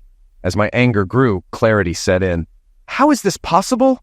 Janice asked, her voice shaky. Sam, oddly calm, replied, "It's been amazing, but tonight it ends. I'm going home with Keith, and I'll be the perfect wife. He won't need attention for years, and my guilt will fuel that." Sam wasn't a big guy. I could have taken him easily, especially with the adrenaline surging through me. I've never been one to control my emotions well. It's both my gift and my curse. I could have destroyed him right there, but something held me back. In hindsight, it might have kept me out of jail. A plan quickly formed. I needed evidence, and as I considered where my phone was, I realized I had already grabbed it. Instinct had kicked in when I approached the door. I quietly set my phone to record video, opened the door slightly, and filmed them. I had enough footage of their betrayal, both of their faces, names clearly spoken. It was time to confront Janice and make sure she understood what her secret would cost her. I've never been officially diagnosed, but I have compulsive tendencies. One of them is not wasting time. Janice often laughed at this quirk, but tonight it would serve me well. I always packed most of my things the night before leaving a hotel, so I was ready. Stealth was key.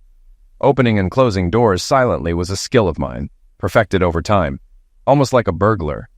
I started by closing the door on our side, careful not to alert them as they were too engrossed in each other to notice. They seemed careless, likely because it was their last moment together. I locked the door and quickly moved to my side of the room. Clothes were laid out for the next day, suitcases packed, and everything but the essential toiletries was stowed. I dressed quickly, packed her clothes and toiletries, and secured everything. Although juggling both our bags was inconvenient, I managed. I wasn't sure of their schedule, but I wanted to be done before they finished. I checked my belongings, guided the suitcases to the door, and braced for the next challenge. Hotel doors are noisy. I carefully turned the knob, unlocked the deadbolt, and slid one suitcase into the hallway, followed by the other. I took the towels and linens to the service area, wanting to leave her without comfort, knowing I was furious. Moving quickly but quietly, I returned to my room, no longer ours. The hardest part was getting the second suitcase out without the door slamming shut. I somehow managed to turn the handle just in time. It wasn't easy, but luck was on my side. I went to the front desk and told the night clerk that we had an emergency and needed to check out immediately. "My wife's already outside on the phone with her family," I said, handing over both room keys. I loaded the bags into the car and started the long drive home. That 6-hour drive felt longer than driving from Seattle to Miami with only rest stops. Home. What a joke. It wasn't home anymore, just a place to store my things. I realized I was already thinking like a single man, not a husband. It filled me with sadness and anger. The trip felt even lonelier, starting around 3 a.m. In hindsight, leaving early was a blessing because I don't remember the first 2 hours, other than my mind racing to understand how I woke up early. Another small mercy was avoiding the hangover I might have had. Otherwise, I'd still be in the dark, or maybe she was right, and we would have woken up later, had breakfast, and talked about what we'd learned that week. The sun was up, and my mind was still foggy. I needed food and coffee, so I started looking for fast food exits. My phone had an app that showed nearby highway exits, but I was surprised to see 3 missed calls and several texts from unfamiliar numbers. I hadn't even noticed the beeps, which made me realize how disconnected I'd been during the drive. Another reason to get out of the car and clear my head. The missed calls and messages were from Janice, likely using the guy's phone and the hotel line to reach me. I deleted them all without reading more than a few words. "Keith, where are you? Please call," one of the texts said. Yeah, that wasn't happening anytime soon. I stopped for a snack, stretched my legs, and used the bathroom. The faster I put distance between us, the better I'd feel, or so I told myself. Why? Why? That question haunted me. I'm not easy to live with, and Janice knows it. I'm a workaholic, always pushing to be the best teacher I can be. She shared a similar drive, or so she claimed. That's partly why we didn't have kids yet. We were both committed to our careers and students, whom we often called our kids. I'm trusting, sometimes too much. I give people my trust until they break it, and then it's gone forever. Janice knows this. She's seen me lose trust in colleagues and students who've lied or misled me. I don't expect perfection, but I do expect honesty and loyalty, especially from my wife. Janice is my first wife, but not my first serious relationship. In high school, I dated a girl from sophomore year until graduation. We split up before college because we couldn't agree on where to go. She went out of state and I stayed local. We knew long distance wasn't going to work, so we ended things before college even started. In college, I dated casually, but nothing serious. Then in my senior year, I met Charlie. Her full name was Sherilyn, who was studying theater. We clicked right away. She even got me to perform in one of her plays, where I realized that acting on stage was a lot like teaching a class. It gave me confidence in front of an audience, and I've used those skills in my teaching ever since. After we graduated, we found jobs in the same area, rented an apartment, and focused on our careers and relationship. Charlie wasn't a superstar, but she had that girl-next-door beauty. She landed a few local commercials and was even considered for a TV news position. After 6 months, though, she became quiet and nervous. I didn't think she was cheating, but something was clearly wrong. We discussed making our relationship permanent, but decided we weren't ready yet. I tried to get her to open up, but she wouldn't be honest.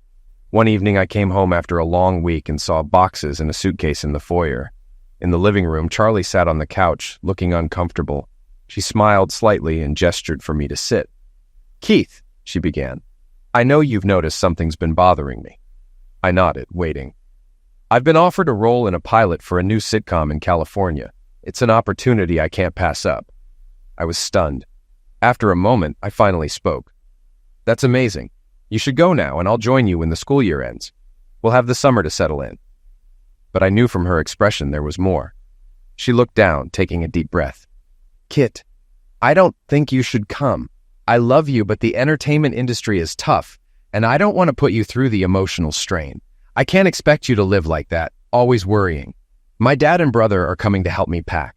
This is the hardest thing I've ever had to do, and I regret leaving this way." We had always discussed big decisions together, but this time she shut me out. I realized she didn't want me to talk her out of it, or convince her to let me join, but knowing that didn't lessen the pain. "What the hell are you doing?" I shouted. "We've always made decisions together. You selfish witch. How far are you willing to go for your career? Maybe that's why you've avoided marrying me." What a relief. I was hurt, and I wanted to hurt her back. She whispered, "I'm sorry, Keith. You'll never know how much." She stood up and headed to the door where her father and brother waited. They were ready when I arrived, but she wanted to talk to me first. I knew they had heard what I said, and while they understood why, they also knew I didn't mean it deep down. In less than 20 minutes, they had loaded her things. She glanced at me, waiting to see if I had anything left to say. I just stood there, frozen. She gave me a weak smile and said softly, "I love you," before closing the door. I was devastated. It took me 2 years and a move to another district before I could even think about dating again. Trust took much longer to rebuild. I never suspected Janice was having an affair during the conference. I trusted her completely.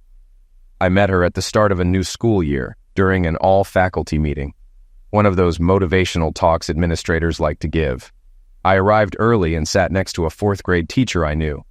As I played a game on my iPad, Marge introduced me to Janice, the new 3rd-grade teacher. We struck up an easy conversation, and I invited her for coffee after the meetings. We ended up having dinner that night and agreed to meet again on Friday. Our relationship moved quickly, and we planned a June wedding. Trust. I thought our marriage was solid. We communicated about everything, had a great love life, shared goals, and were excited to start a family. Naivety. No one likes being emotionally hurt, and we often block out the things that might damage us. I trusted Janice completely, never suspecting she could betray me. I was blind to her actions, allowing her to act as she pleased because I refused to see the truth. Just like with Charlie, she made selfish decisions without considering me. I was a gullible fool. She'll probably tell me it meant nothing, that she didn't want to hurt me, and so she kept her impulses hidden. Though I started paying more attention to the road, time still felt unreal. I realized I was about an hour from home, and it was nearing 8 a.m. I needed to get a few things in order, so I stopped at a hardware store, then Radio Shack, and finally a liquor store. It was early, but I knew I'd need something to help me forget once I stopped moving. I figured I had 12 to 24 hours before Janice showed up. I left her in an awkward position without her phone or laptop, and she'd likely be relying on my family for help, unsure of what I told them. When I got home, I kept myself busy. I changed the locks, set up a recorder and webcam in the living room, unpacked my suitcase, and left hers outside. I grabbed trash bags and boxes from the garage and started packing up her things. There would be arguments later, but most of the house and its contents were mine. I'd bought it before we met, paid off most of the mortgage, and it was under my name. I would fight to keep it that way. Still, I knew I'd sell it once the divorce was final. What was once our home was now just a shell, its value dropping in my mind. I set up phone taps and cameras to record any conversations and locked everything to keep Janice out without my permission. It's amazing how much you can pack into a trash bag when you don't care about the details. I tossed her things, clothes, jewelry, toiletries, into bags and boxes with little care. It felt like small therapeutic revenge. I stacked the bags in the garage, filled Janice's car with as much as it could hold, and left the rest by the garage door, along with her suitcase and travel bag. I didn't want her in the house when she inevitably showed up. The sun had set, and I had nothing left to do. There was a bottle waiting for me, and it was time to open it. With each drink, I knew what the morning would bring, and slowly I pushed thoughts of my life and marriage aside. The hangover would be a welcome distraction, keeping my mind off everything. A knock woke me, not the hangover I had expected. It took a moment to realize the sound was real. Someone was at the front door. Still in my stained clothes from earlier, I grabbed a robe, threw on some running shorts and a t-shirt, and made my way to the door. Another knock followed, and a voice said, "Mr. Fredericks, this is the police. Please open the door." I opened it just as the officer was about to knock again. "Mr. Fredericks?" he asked, and I nodded, clearly not at my best. "Mrs. Janice Fredericks is here and says she's locked out of her house," the officer continued. "Officer, Mrs. Fredericks doesn't live here anymore," I replied flatly. A quiet sob came from beside the door. The officer asked, "Aren't you still married, Mr. Fredericks?" "For now," I said, "but by tomorrow morning I'll fix that. Unless the law says I have to let her in, her belongings are in her car or out front. I've canceled her phone, credit cards, and insurance." The officer frowned and asked, "Is all that necessary?" "Yes, officer, absolutely," I said, then shut the door. From the window, I watched as the officer helped Janice back to her car. She looked awful, disheveled, and wearing clothes that didn't suit her. I felt torn. Part of me knew she deserved it, but the other part still remembered the woman I once loved. Compassion faded quickly, and I turned away. I spent the rest of the night canceling our joint credit cards, her cell phone, and the car insurance. I found 4 top divorce attorneys online and scheduled appointments. Tomorrow, I'd begin moving on with my life. Morning arrived, and I felt better than the day before, though still exhausted and overwhelmed. I had goals: shower, breakfast, and clean clothes. Then off to meet some new friends. Well, lawyers. I needed an advocate to help me protect my dignity. By contacting 4, I hoped to limit Janice's options. Yes, I can be selfish too. The main takeaway from the meetings was that I'd likely keep the house, though it wasn't guaranteed since part of it was paid during our marriage, giving her some equity. Our pensions and salaries were similar, and while my evidence might help as leverage, using it as a threat could be seen as extortion. Still, having those tapes should help me avoid paying child support or splitting the pension, and maybe even help me keep the house. It's insane that infidelity carries no weight in our legal system. In our state, like most others, divorces are based on irreconcilable differences. Her cheating was just seen as a poor decision. The problem for me wasn't Sam, it was her broken promises. That's why I wouldn't let her back in the house. I pushed my chosen lawyer, Jackson, to file a breach of contract suit against both her and Sam, in case she tried to get a court order for access. Jackson warned it was a long shot, but I insisted. It was a matter of principle, and I wanted her to be reminded of her betrayal. I also wanted her to know this could damage her family relationships and teaching career, especially since she acted this way while representing the district at a conference. If the truth came out publicly, rumors and speculation would fly, especially among those who were there. We planned to serve her divorce papers on Thursday, once we found out where she was staying. I had some ideas and passed them to Jackson, who agreed to handle it. The only person she could probably count on now was Marge. Marge had been my closest friend, and the one who introduced me to Janice. They became best friends too. I suspected Janice had spun some story to get Marge's support, but the fact I hadn't heard from Marge told me she doubted Janice's version of events. Still, Marge was loyal and probably felt obligated to help her, even if she didn't fully believe her. I wish I could say I replayed the whole story several times that day, but I didn't. I was exhausted, physically, mentally, and emotionally, from the long drive and the weekend's events. The booze didn't help either. My anger had subsided, though there was no chance of forgiveness or reconciliation. I'm hard-hearted, and I know myself. But I wasn't about to publicly humiliate her either. I was stuck somewhere between forgiveness and revenge. By Monday night, I realized staying home wasn't helping. Being surrounded by memories only deepened my depression. So I decided to take a road trip. There's a small town about 3 or 4 hours west with great restaurants. It was far enough to clear my head. I had taken Janice there before, but it was originally my place, and I wanted to reconnect with it. On Wednesday morning, I hit the road again, feeling rested and ready. The drive was good thanks to satellite radio, and I arrived before noon. My hotel room wasn't ready yet, so I went to a park on the north side of town with a fishing pond. I brought books and a chair, ready to escape. As a teacher, I rarely have time to read for pleasure, so this was a treat. I got lost in my book, enjoying the break from reality. It felt good to focus on something else, to step away from the situation. By lunchtime, my stomach reminded me it was time to eat. I headed back to the hotel to grab my things before finding a meal. At the hotel, I checked my phone, which I had kept off to avoid distractions. I wanted to see if my lawyer had any updates and make sure my family was okay. I hadn't heard from Janice since Saturday, which didn't surprise me. She probably needed time to sort herself out. But I was irritated to find a message and voicemail from her. The message simply said, "Please call." The voicemail was longer, but the gist was the same. "Keith, please call me. We need to talk." That kind of message is always frustrating. Of course, we need to talk, but it would have been better before she started her affair. Which, damn it. I reminded myself that I was here to forget all this. I quickly texted back, "Not now, give me a few days." She responded with, "Okay," which made me snort.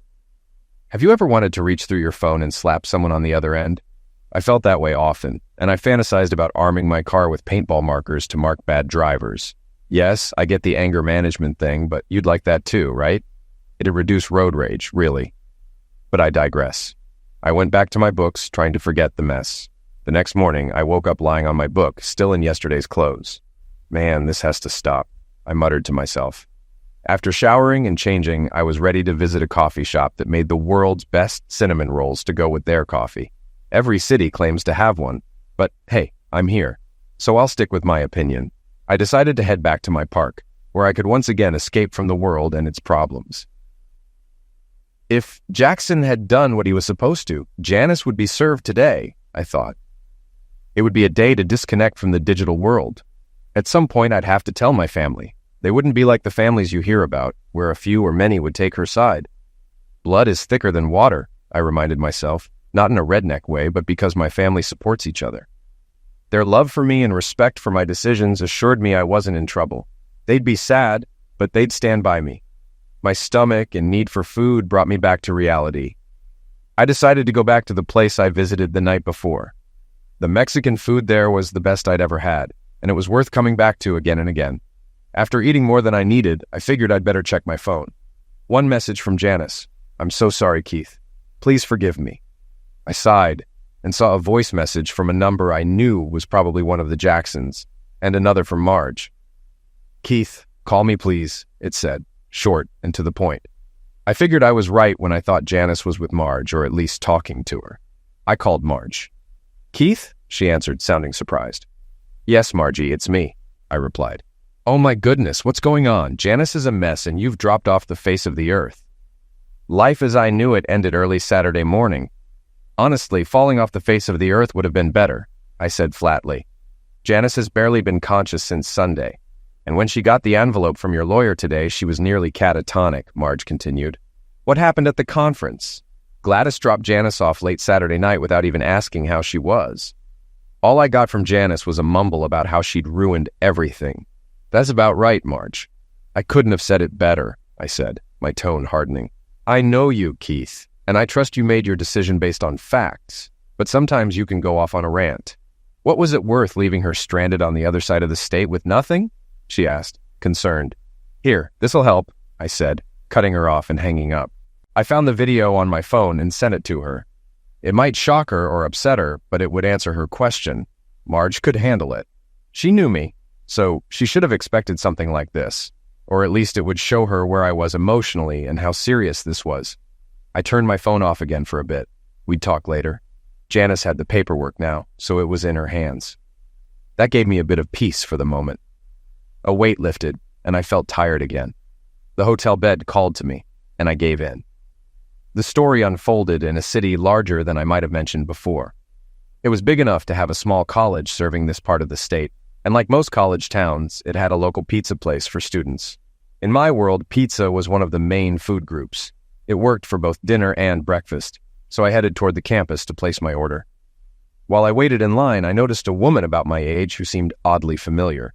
At first, I thought she might have been one of my former students from my early teaching days, but something felt off. When it was my turn to order, I realized she was staring at me with the same puzzled look I was giving her. I ordered the King of the Hill, a massive meat combo with every kind of meat you could think of, and maybe a few you hadn't. As I turned to leave with my order, it hit me. "Darcy," I whispered under my breath. This woman was Darcy Green, my high school sweetheart.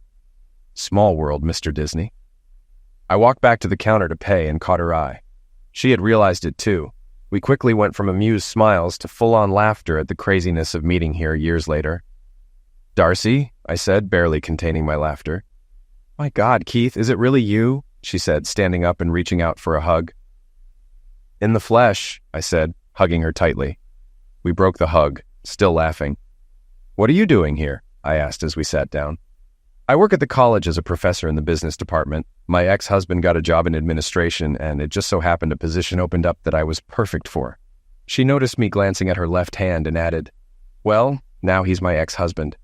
Apparently he had a thing for female students, and I don't like to share. And by share, I mean the STD he gave me," she said, clearly annoyed. "I'm sorry, Darcy," I said, grimacing. "That's a terrible way to find out." She shrugged. "Keith, it's okay, sweetheart. We've got a lot to catch up on, some good, some bad. But let's just say I understand your feelings about fidelity." There was a brief pause between us, and I decided not to waste time dwelling on reality. I came here to distract myself, and I couldn't have asked for a better distraction. We sat at her table until my pizza was ready, then moved outside. A few picnic tables surrounded the pizzeria, some in better shape than others. We found one sturdy but secluded enough for a quiet conversation. She shared her journey, how she went to college, found the business world too stressful, got her MBA, and realized she was happier teaching future business leaders than being one. They had moved to this town for her ex, but she stayed for herself. She liked the students they attracted and felt she was making a difference. The paycheck was good enough, and single life gave her all she needed and wanted. "Dating?" I asked, curious. "Yeah," she said, "but nothing serious." I shared my story, and she seemed captivated by the parts involving Charlie. I could tell she saw herself in some of Charlie's choices and could relate to my feelings of abandonment. She nodded sympathetically when I described Charlie's decision to leave.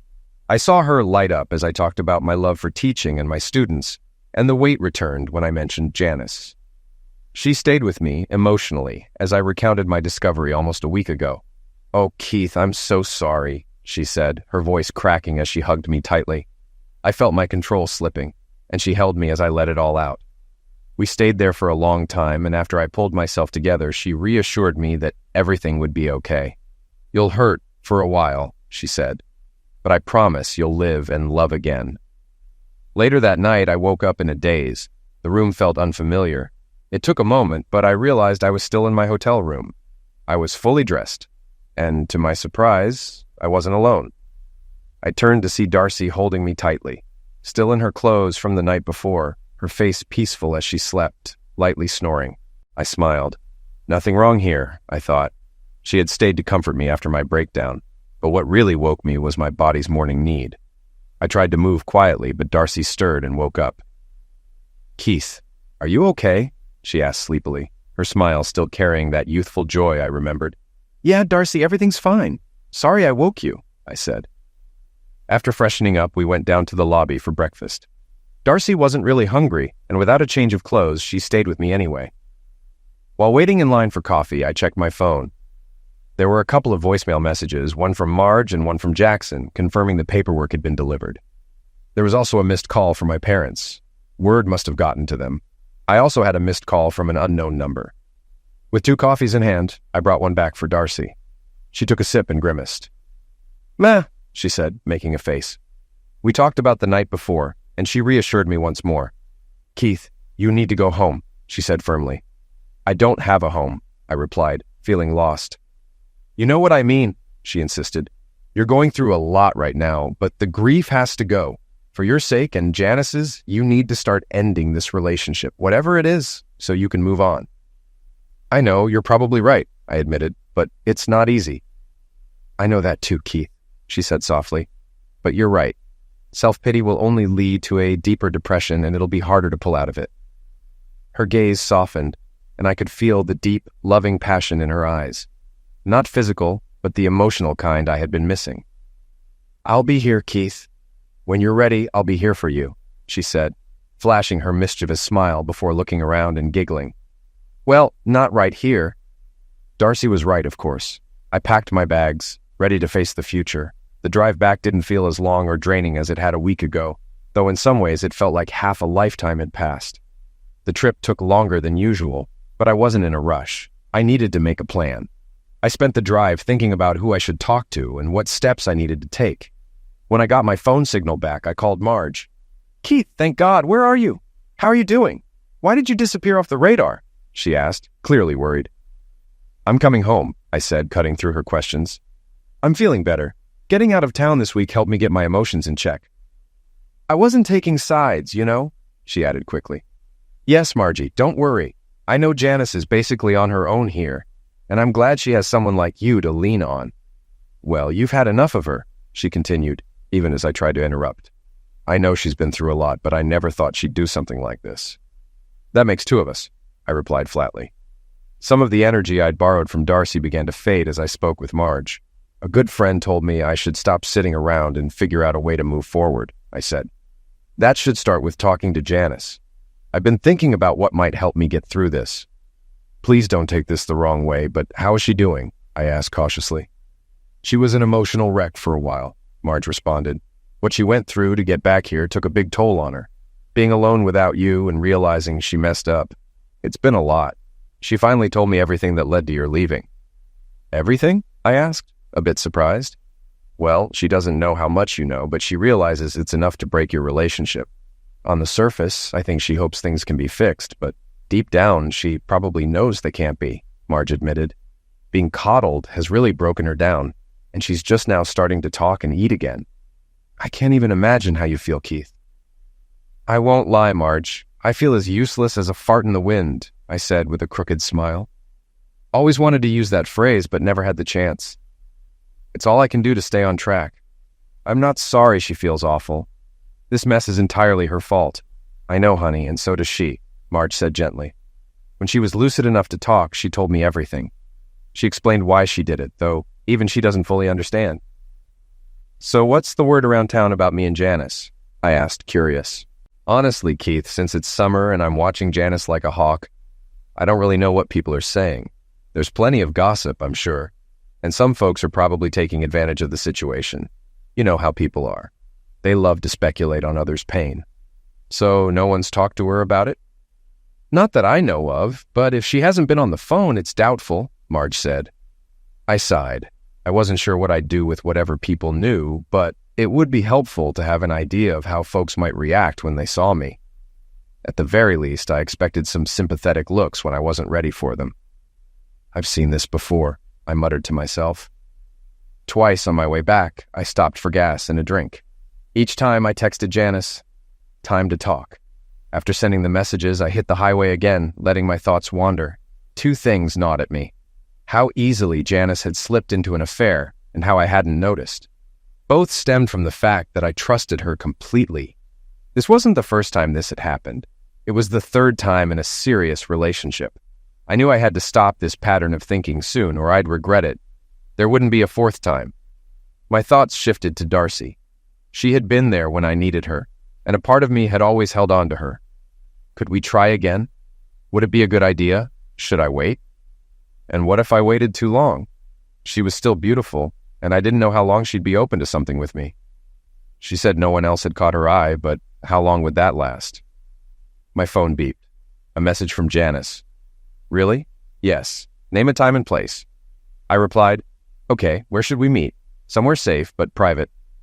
I considered whether having a witness present might be smart in case things went south, but it didn't feel right given the nature of the conversation.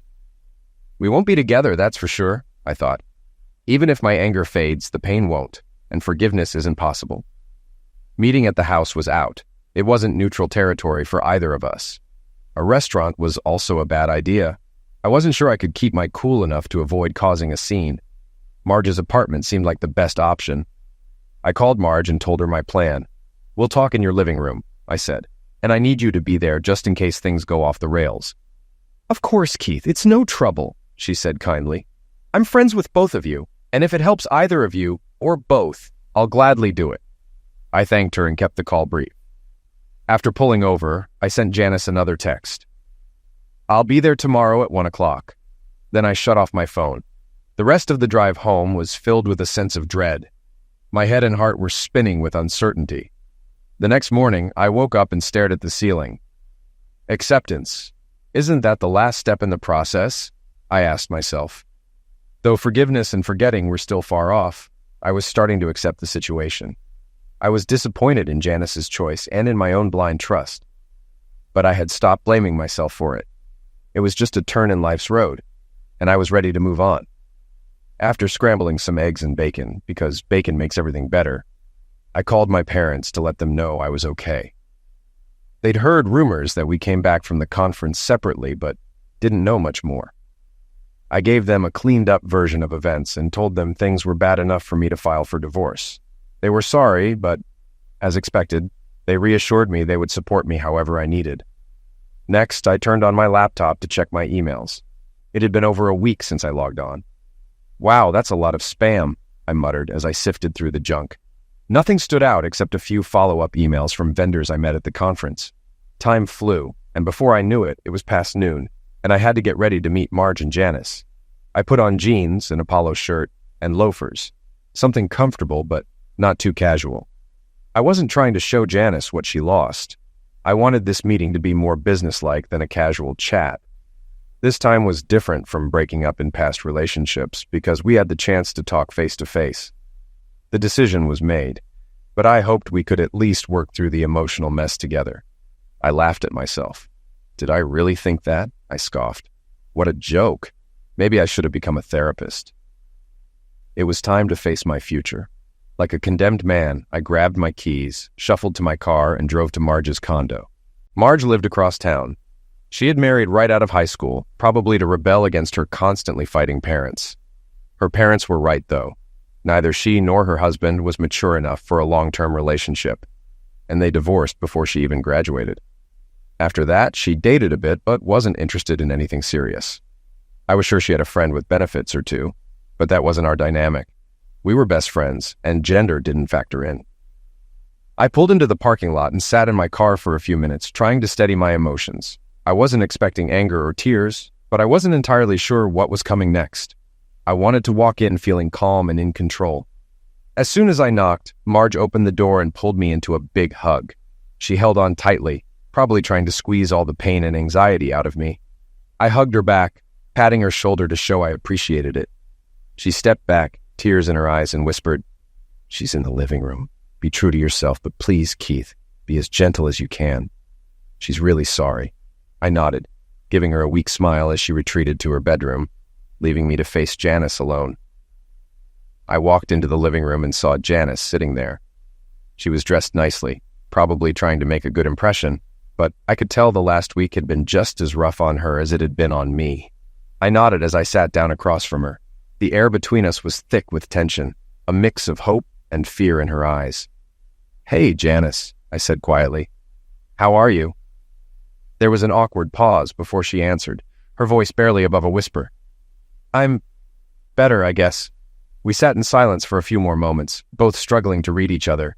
Finally, I broke the quiet. "You asked for time to talk, Janice, so I'll let you start."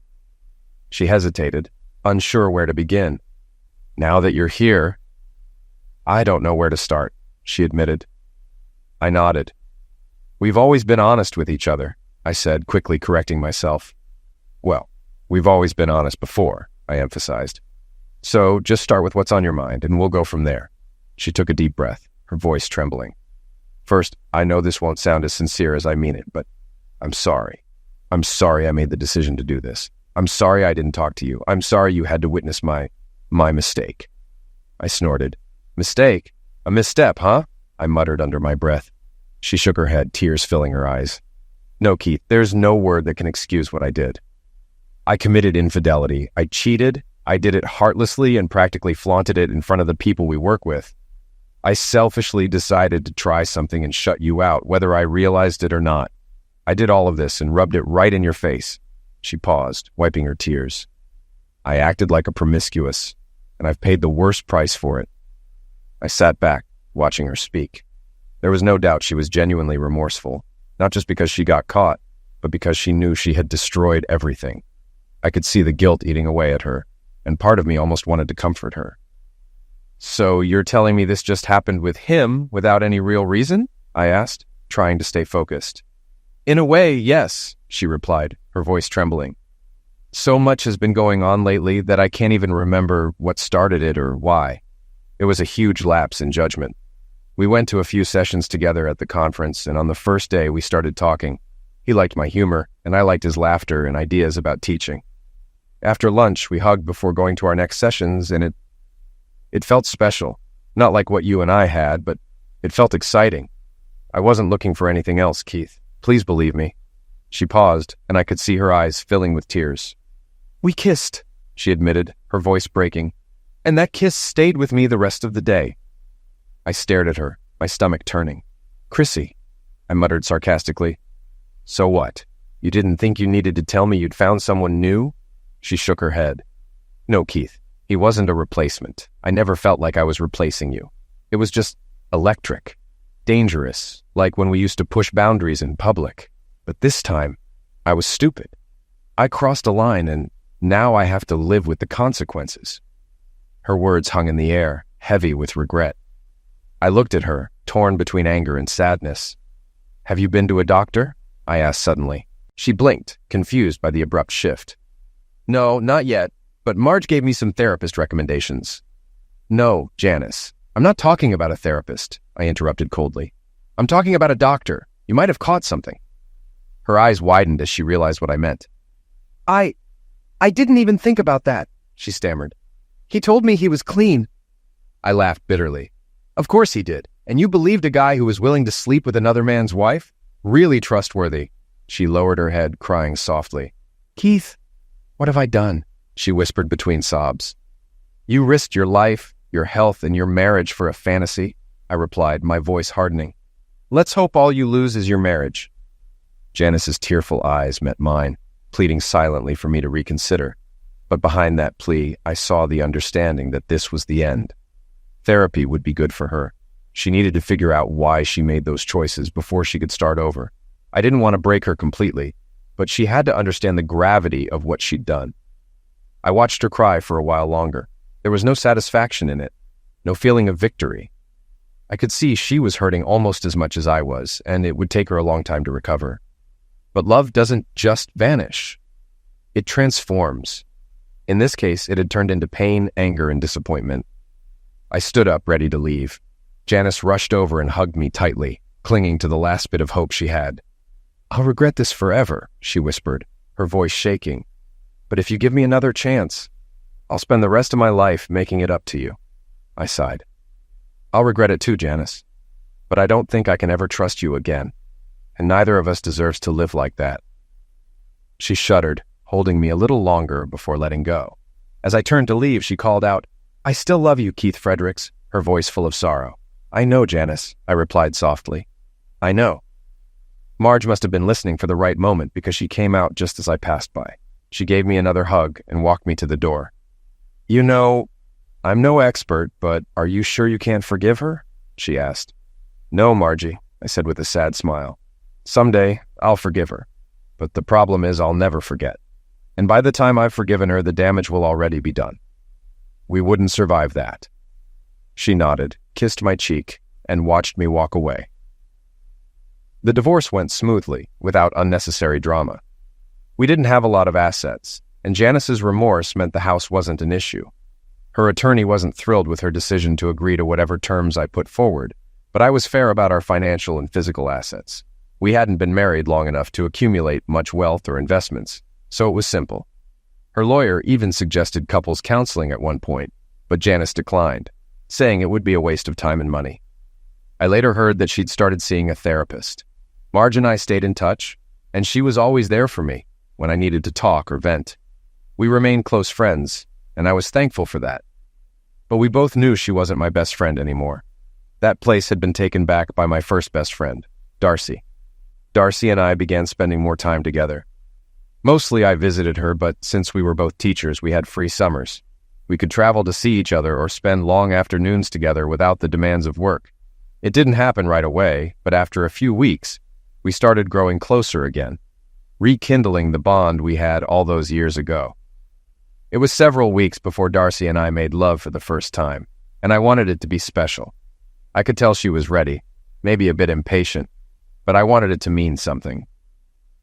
I booked a hotel room in her city, coincidentally the same one where she had comforted me during my breakdown. After dinner, she was tipsy and laughing as we returned to the hotel. "So, you're going to make me a liar, huh?" she teased, giggling. I smiled. "Technically, yes," I replied, "but this is where I knew I wanted a future with you." Her laughter stopped, replaced by a big smile. She jumped into my arms, and this time, we didn't wake up still dressed. Darcy and I have now been married for almost 2 years, though it didn't happen right away. We were both cautious about committing to another long-term relationship. I stayed at my school for another year, but the distance put a strain on us. Luckily, a job opened up in the city where she lived, and I was hired in the social studies department. I always wondered if her colleagues at the college had helped influence that decision, but it didn't matter. After a year together, we were confident, and I proposed.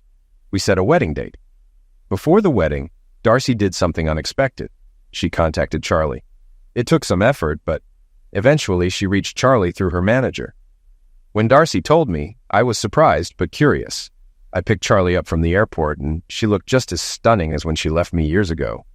She had a small entourage with her, and after a warm hug, I took their bags to the car. Charlie had built a steady career in Hollywood, consistently in demand for TV and movies. I invited her to speak at my school, and once people learned about our past, I became somewhat of a local legend. Even the male teachers and some students saw me in a new light after that. After the school day ended, Charlie and I sat in my classroom reminiscing. She could tell I had questions and eventually addressed the obvious one. "Keith," she started, "I've made a lot of decisions, some easy, some hard, but leaving you was the toughest and almost my only regret." She smiled wryly as I listened. "Could we have made it outside of Hollywood? Yes. Sometimes I wonder about the what-ifs, especially when the fast life gets to me. But I've had experiences and opportunities I wouldn't have if I'd stayed. It's not that you held me back. You're loving and supportive. But I had to go for myself." Charlie paused before continuing. "I've tried to keep my values intact even if it cost me roles, but I wouldn't have lived up to what you deserve. I hope you understand." I nodded, feeling a sense of closure. "I understand," I said quietly. We talked more about Hollywood life, where relationships were often about convenience. Charlie admitted she longed for real love, not the superficial kind around her. "I hope you find that," I said sincerely. "Thanks, Keith. I hope so too," she replied, smiling. Darcy reaching out to Charlie had been a smart move. She wanted to clear any unresolved feelings before committing to me fully. I'm glad she did. It wasn't about a lack of trust in Darcy, but it helped heal wounds from past relationships, including Janice. Darcy and I are expecting a baby boy, and I believe we'll be happy. Charlie still visits us, enjoying the peace away from Hollywood, and we visited her in California. She was right. The Hollywood lifestyle isn't for us. It's fun to visit, but we're happiest in the life we've built together. Janice moved back near her hometown, found a teaching job, and occasionally sends us letters. She has a new boyfriend, and I hope she's learned from her past mistakes and can fully commit to him. Marge is dating the new assistant principal at my old school. She's not in a rush to settle down, but she's happy. Her students fulfill her maternal instincts, and I hope her new beau appreciates her as much as I do. This journey has had its ups and downs, both planned and unexpected. We don't always get to choose how things go, but my hope is that Darcy and I can embrace the plan when it works and enjoy the surprises when it doesn't. We really did end up together, just like I imagined. I hope forever means just that.